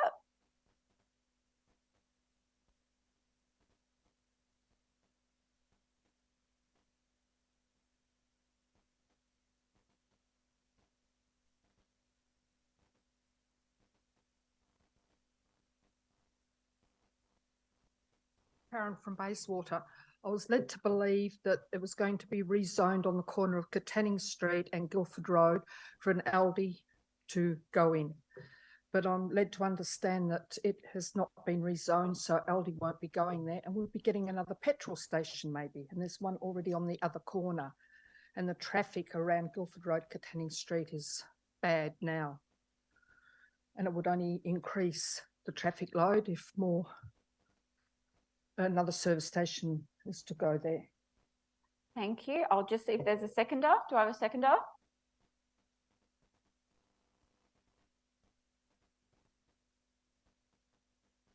Do I have yep. And just if you could state your name and suburb. Thank you. Would you like to speak to it? No, would you like to speak about your motion? Anything? Very much, because where we are down in that part of Bayswater, we're very starved of retail or entertainment. We haven't, and an Aldi there would be much appreciated. We could walk instead of having to go over to Morley Galleria, which is a 15-minute drive. Thank you. I'll just ask the seconder, would you like to speak to it? If you just come forward to the lectern, please.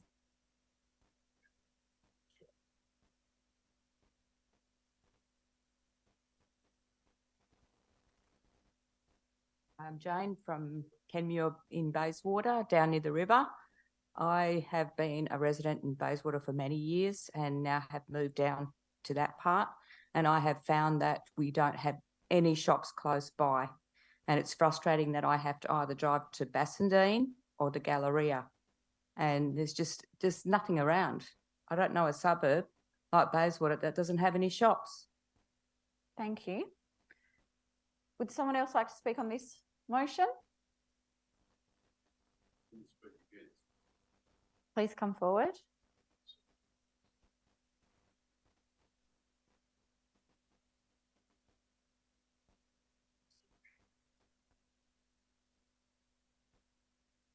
The idea that Aldi should set up in the industrial zone, get the land rezoned from industrial to commercial because they can get the land cheap, I don't think it should be supported.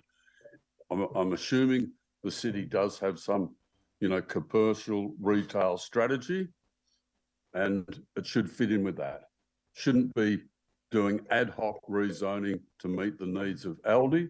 And unfortunately, people that have bought down that section of town, they've got a long way to go to shops. They've got a short distance to go to the river. That's just the facts of life. Thank you. Would anyone else like to speak on this motion? The river's got no shops. If not, I'll just go to the mover. Would you like to make any closing statements, any comments? Okay. I'll now put this to the vote. All those in favour?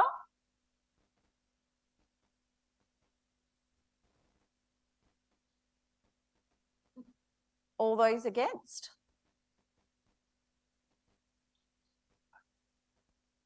Oh, 7-9, sorry, that's lost.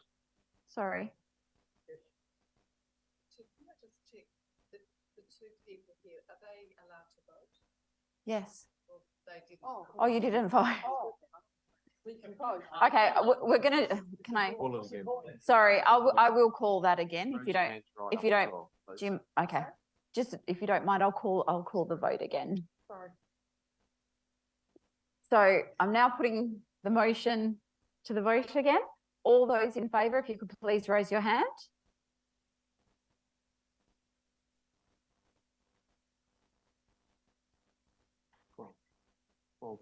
Okay, thank you. All those against, if you could raise your hand.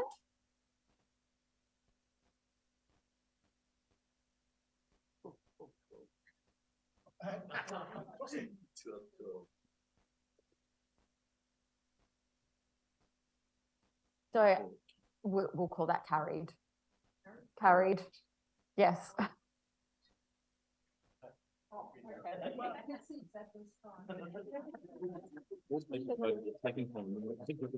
always happens.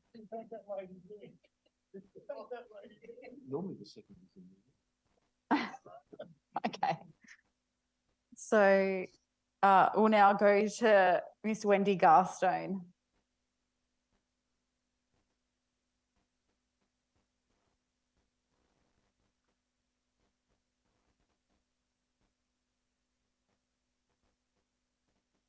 Hi everyone again. So my motion is that the city provides a report to council at its ordinary council meeting to be held in June next year. And the report's titled City of Bayswater Urban Forest Strategy Annual Report.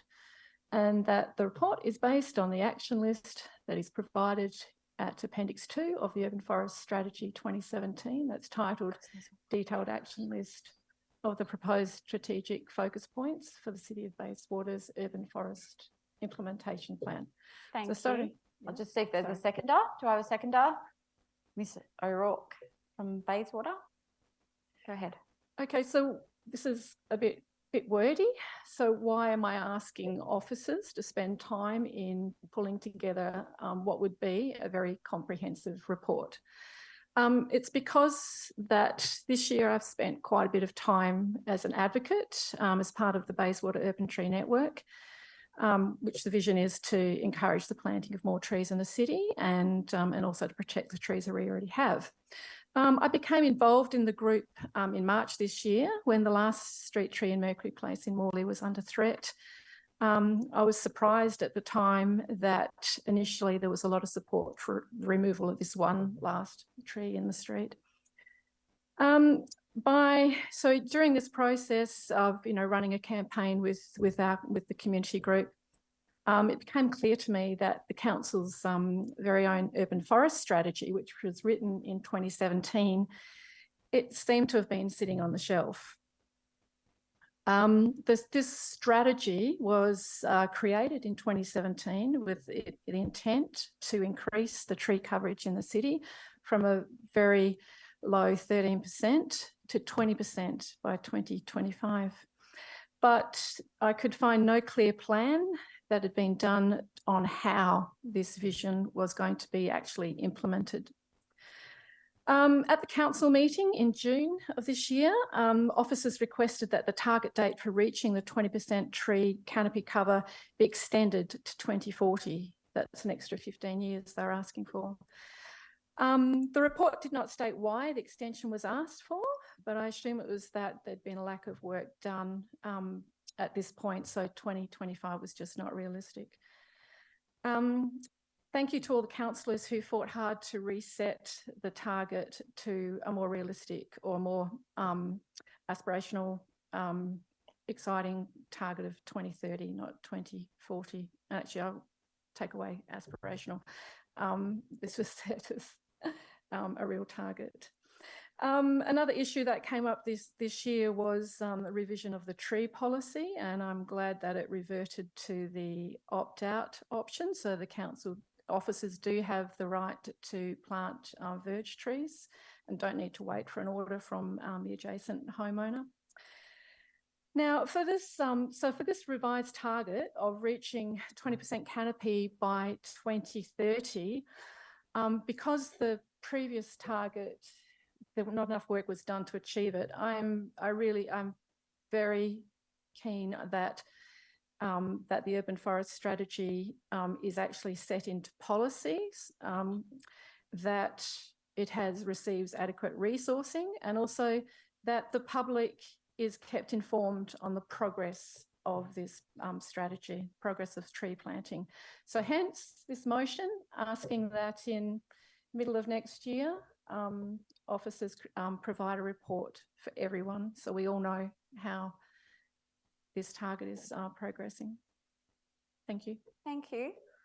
Ms. O'Rourke, would you like to make comments?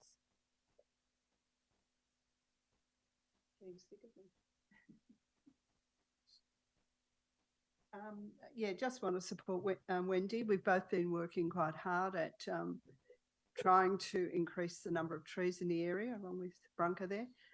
And it was for a long time, there was no reporting and the thing went into abeyance. It's been a bit of a rocky road. There's been changes on the street verge policy. It was one thing, the council changed it to one thing, then it changed it to another.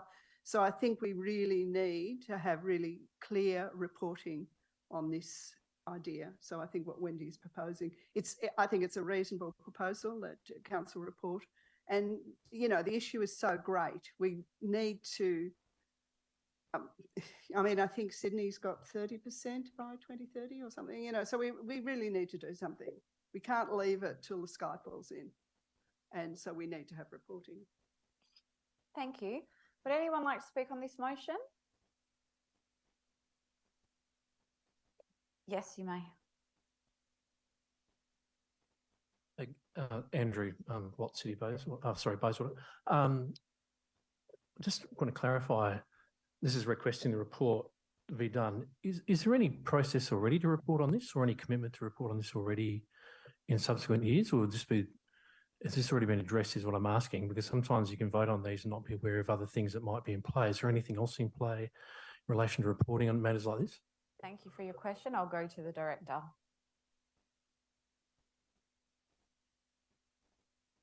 In terms of the reporting, we'd probably report on this one separately. We're going to do that anyway because we have got a fairly extensive planning program that's in place, and we do want to keep the council up to speed with what's actually being planted on the ground and what targets we've been achieving annually. Can I have some specifics around that? I mean, this is saying 2023, is that in 2026, or, you know, is there any commitment going forward to actually do this reporting? Because this is stating a date 2023. What I'm asking is there already a commitment to this or not? And if so, when or not? Yes, there is. And yeah. And when? We will report it annually.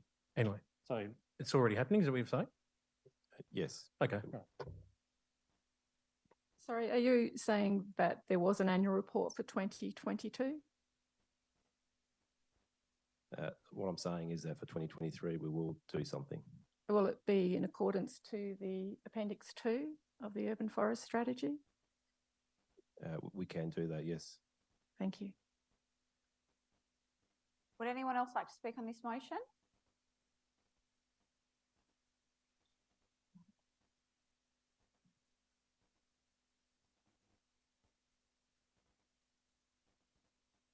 For a point of clarity, is it correct that since we've had the urban forest strategy, there hasn't been a single report done? Is that a question to the? It is a question. Yep. I'll go to the question statement, whatever. Yeah. Sorry, do you just mind repeating that question?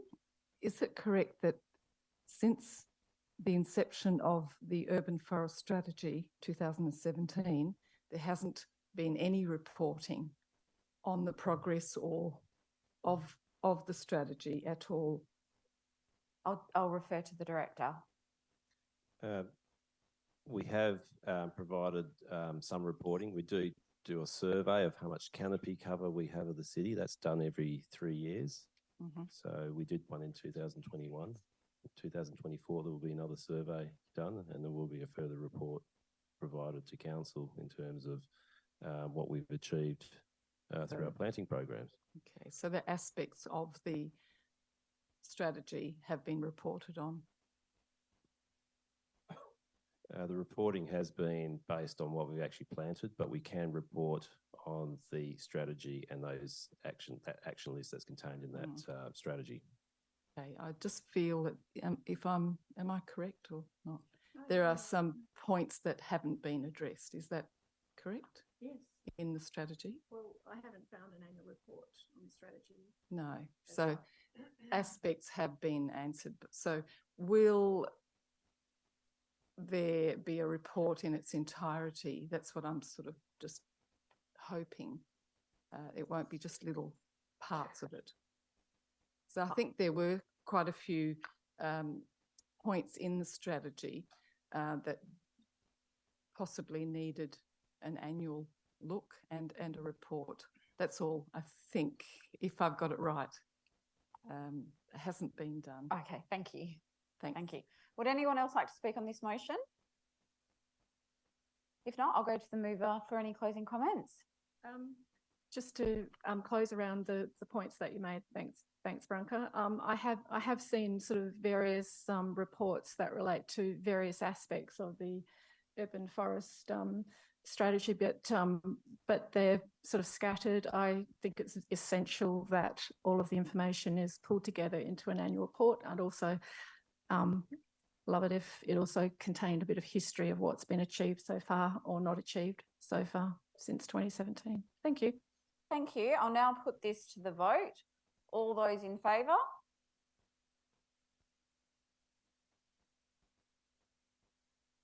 Thank you. All those against? And that is carried. Thank you. We've now got Mr. Bob Hodnett and Kevin there. If you could please come forward.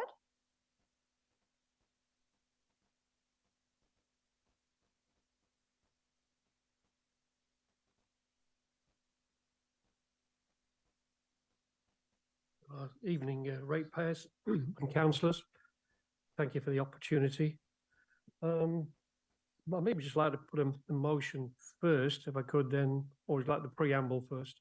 No, if you could put the motion, then I'll ask for a seconder and then you can go ahead and speak to it. Okay, as the motion is read, that the council requests the Chief Executive Officer to 1, increase the frequency of mowing and attendance to the maintenance of the unkept verge along Wells Square West and Shirtley Crescent in Morley, adjacent to the bushland area at the rear of Wells Square Primary School, due to the verge being serious fire hazard and a detriment to the health and safety of the local City of Bayswater residents. Second motion. Work with the Wells Square Primary School, the Department of Education and the Swan Urban Land Care Council to secure an arrangement for the annual and ongoing management of the bushland area to reduce fuel loads and minimise general fire risks. And 3, provide a report to council on the outcomes and arrangements made with the principal of Wells Square Primary School, the Department of Education and the Swan Urban Land Care Council by mid next year, 30th of June 2023. Thank you. Thank you. Do I have a seconder? If you could please state your name and suburb. Thank you. Please go ahead. Okay, I think look, we've been kicking this can down the road for quite a few years regarding the management of the bushland. Look, we live, most of the guys that live in the street have been there for over 40 years, and we just love the bush. We are tree huggers, for want of a better word. We love it. It's the actual ongoing maintenance of the bush that's a concern. For the last 15 years, it's deteriorated considerably. And we've talked to the school to see if they'll help. They basically said that they haven't got the finances to do anything. Years ago, they used to have a full-time gardener, and over the last 15 years, it reduced to 2 days a week. And the principals told us that they just haven't got the time and the money to do anything about the bush. So with the assistance of our local councillor, we thank him for trying. He suggested that we maybe put this motion to council so that we can see if we can get some action. Thank you. John, would you like to speak?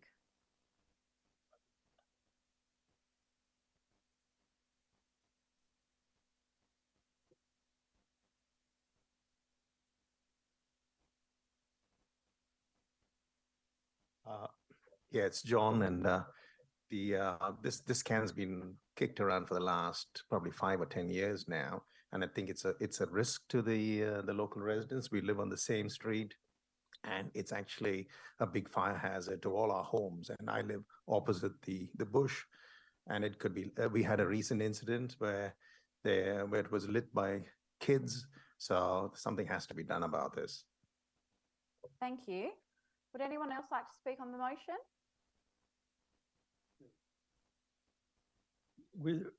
With the cleaning up of the verge also, we've speaking to the council tonight, we didn't think of it at the time, but half of Wells Square West, the north side, which has the oval opposite, has trees planted on the verge and or wood chips on it. We're saying to the council, now that could be increased, go the whole length of Wells Square and up Shirtley Street by planting probably about 30 odd trees and tidy the whole area up. So it's an opportunity to do that. The bush, several years ago, we used to have orchids and all sorts, kangaroo paws and all sorts of stuff in there. Now there's just weeds. The Banksias have virtually every windy night of a bad night, a Banksia tree will fall over. So the trees are just dying and nothing's been done about it. And that's why we're onto the school. School just passes off and say it's the education department's problem. You go to the education, they say it's a council's problem. And we're just going round and round in circles for about 5 years. So we thought this is the only way we have to get something done. Thank you. Would anyone else like to speak on this motion? If not, I'll go to the mover. Would you like to make any closing statements? No, just wanted to say that we don't want the bush, the trees touched, because it's basically it's all everything within a metre of the ground level that needs clearing up, maintenance, ongoing maintenance from the verge from the city, and if we can get the education department to come to the party and manage the bushland or whoever's responsible, whether it's the Swan Urban Land Council, that's our proposal and our motion. Thank you. I'll now put this motion to the vote. All those in favour? Thank you. All those against? That is carried. Thank you. Thank you. Now move on to Lawrence Butler. Haven't seen Mr. Butler, no.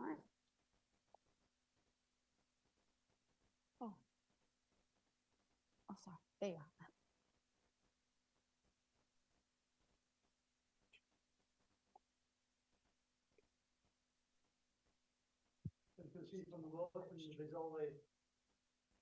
Trouble we've had with the internet around the place, Optus, Medibank, and now the Victorian government. Can we get a guarantee from the council that our information invested with them is safe? So, Mr. Butler, the CEO would just like to address this. So just through you, Madam Mayor, I just wondered if Mr. Butler, this is more of a question as opposed to a motion. I'm just wondering if Mr. Butler. Well, I put it in as a question. It just came up like this. So, how do you want to deal with that, Madam Mayor? Because we're in motions. So if Mr. Butler was happy to say, can the council officers provide an assurance of the security of the ratepayers' information held by council, then it will come back in terms of a response in terms of how city officers are dealing with it. That's how I meant it to go. My understanding is that Mr. Butler Okay. submitted a question in writing and will respond to your question in writing. Thank you. And do I have Mr. Paul St. Quintin?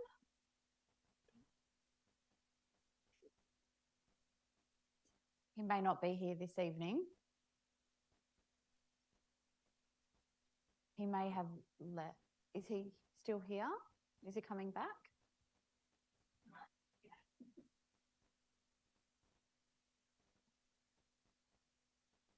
So Mr. St. Quintin's not here at the moment. I'll now open it up to anyone from the floor. Would anyone like to move a motion? Mr. Smith?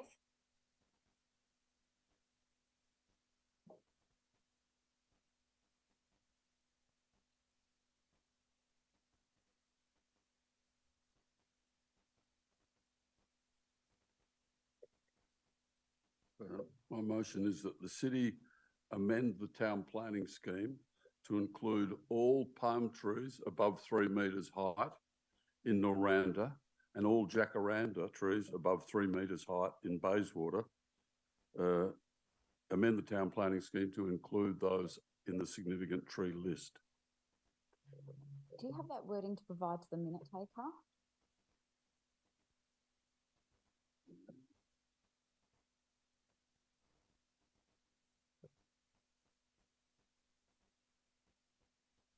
I'll just wait for that to get on the screen before I ask for a seconder.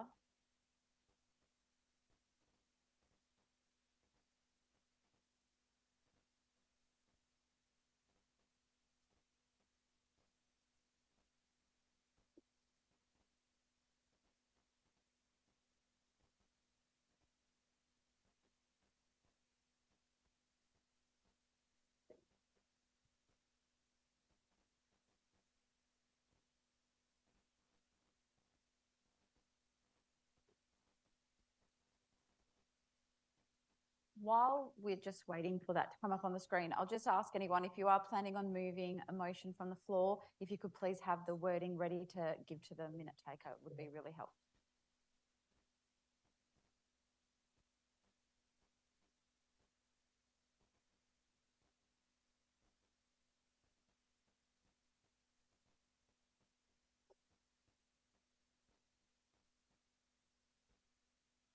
Yeah, that'll do. Are you happy with that wording? Yes. Okay. I'll just see, do we have a seconder? Miss Lee? Mrs. Smith, if you'd like to speak to it. I think that palm trees in Naranda are part of the social, cultural and aesthetic value of Naranda. And I think something needs to be done to preserve some of the heritage in Naranda, and the palm trees are part of the identity of Naranda, and they should be on the significant tree list. Any above 3 metres. Above 3 metres is because that's what the CSIRO measure for the urban canopy.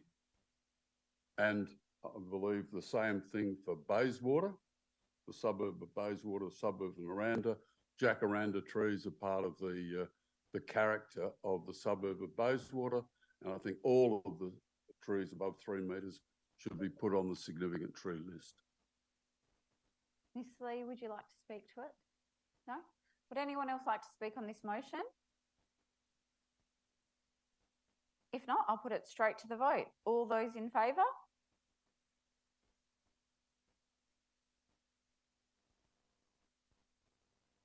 Thank you. All those against? And that is lost. Thank you. Okay. Do you have another motion, Mrs. Smith? Yeah.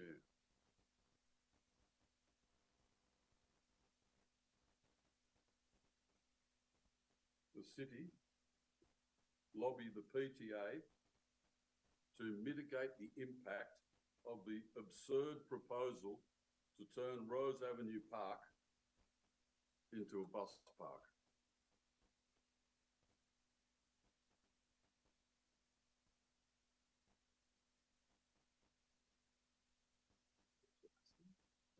To mitigate the impact of the proposal to turn Rose Avenue Park into a bus park.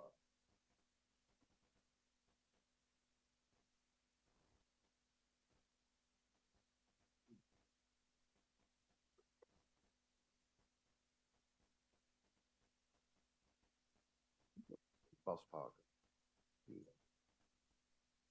So are you happy with that wording as on the screen one? Yep. Yeah, that'll do. Do I have a seconder? Miss Lee?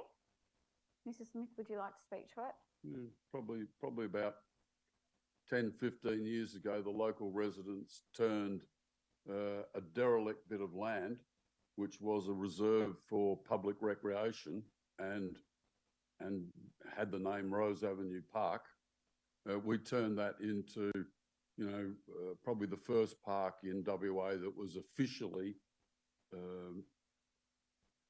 guerrilla gardened into a parkland. And then council got on board and provided us with some irrigation rather than Lynn Lee having to water the park from her own tap. So Rose Avenue residents and a few other people spent sort of 10 years converting that park from a derelict bit of land into a community sort of garden pocket park.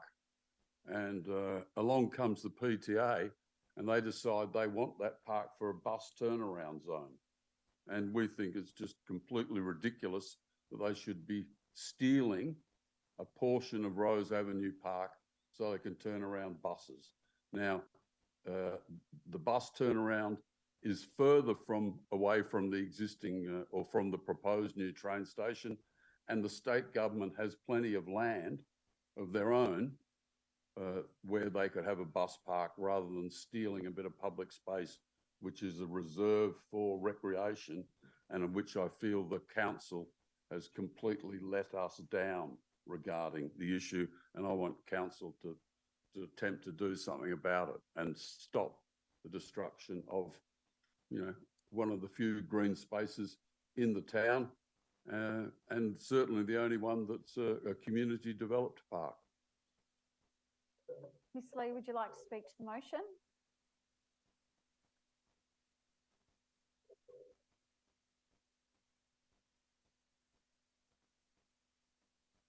As Greg said, that it's actually 22 years that we had this done. So my fear is that soon the park will be going. So I'm at the moment looking out at the park. I'm seeing the bird, like what Branka's saying, it's like you're looking out to a tree into a garden. Soon I'm going to look at train station, 4-lane, plus a bus turnaround. My privacy will be going. So at the moment, the park is there to give me shade. For us people who don't have a carport, we park underneath those, you know, on the Rose Avenue, underneath the tree. So that's give us shade. And, you know, that's my air condition as well, because you got the tree to filter oxygen. And soon that's be going. So soon I'm going to see bus. You imagine, put yourself living there and going to see bus turning around. That's all you're going to look at, not trees. So, you know, if we can save any tree on that park, that will be, we don't want anything to go really, because at the moment, you know, people go there, sit underneath the tree, go and pick some fruit that provided by the, you know, our community. Thank you. Would anyone else like to speak on this motion? Please come forward.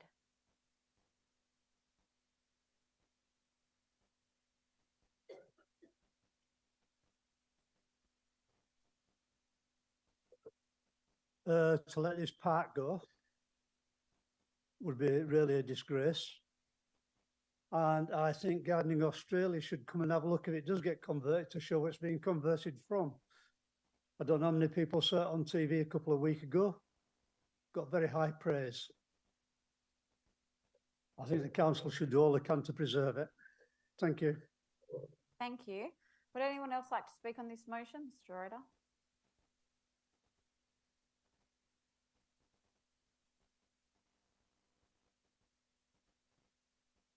Greg, I'm a little confused. So the word mitigate means to reduce, make it less severe. Yes. Okay. You mentioned that there were other options. I prefer them to locate it somewhere else. I got the feeling They're that you're going to do it there. I want them to do it with a minimal impact. Which means that they're going to be locked into turning circles and things like that, which means that they're going to come back to you with an engineering solution. Yeah. Okay, which is probably going to lose trees. Would it not be better to try and get them to move it?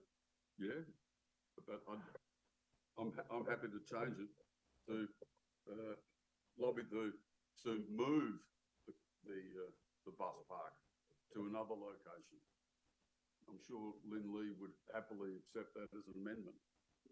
I would suggest you include the Minister for Transport as well as the PTA in that.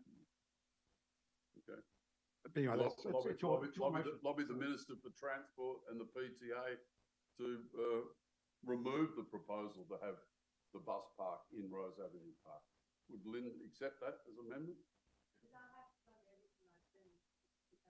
Okay, so can I just make sure, Mr. Smith, we're getting the correct wording for your motion up first before we ask the seconder if she supports it? To move the bus park out of Rose Avenue Park to another location. Oh, sorry.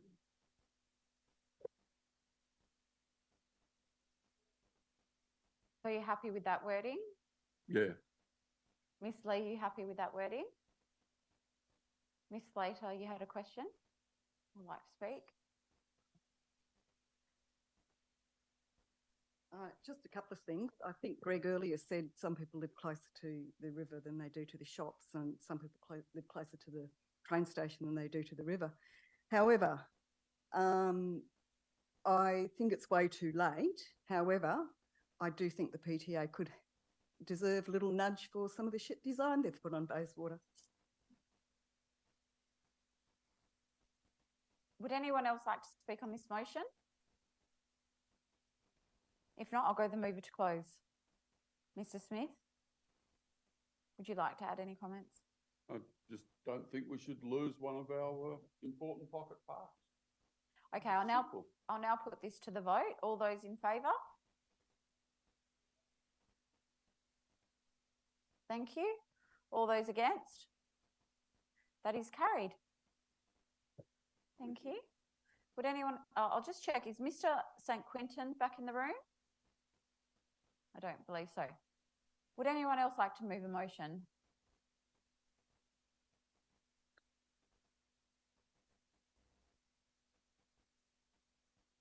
Okay, if not, I'd like to thank everyone for their attendance this evening and for the questions, statements and motions raised.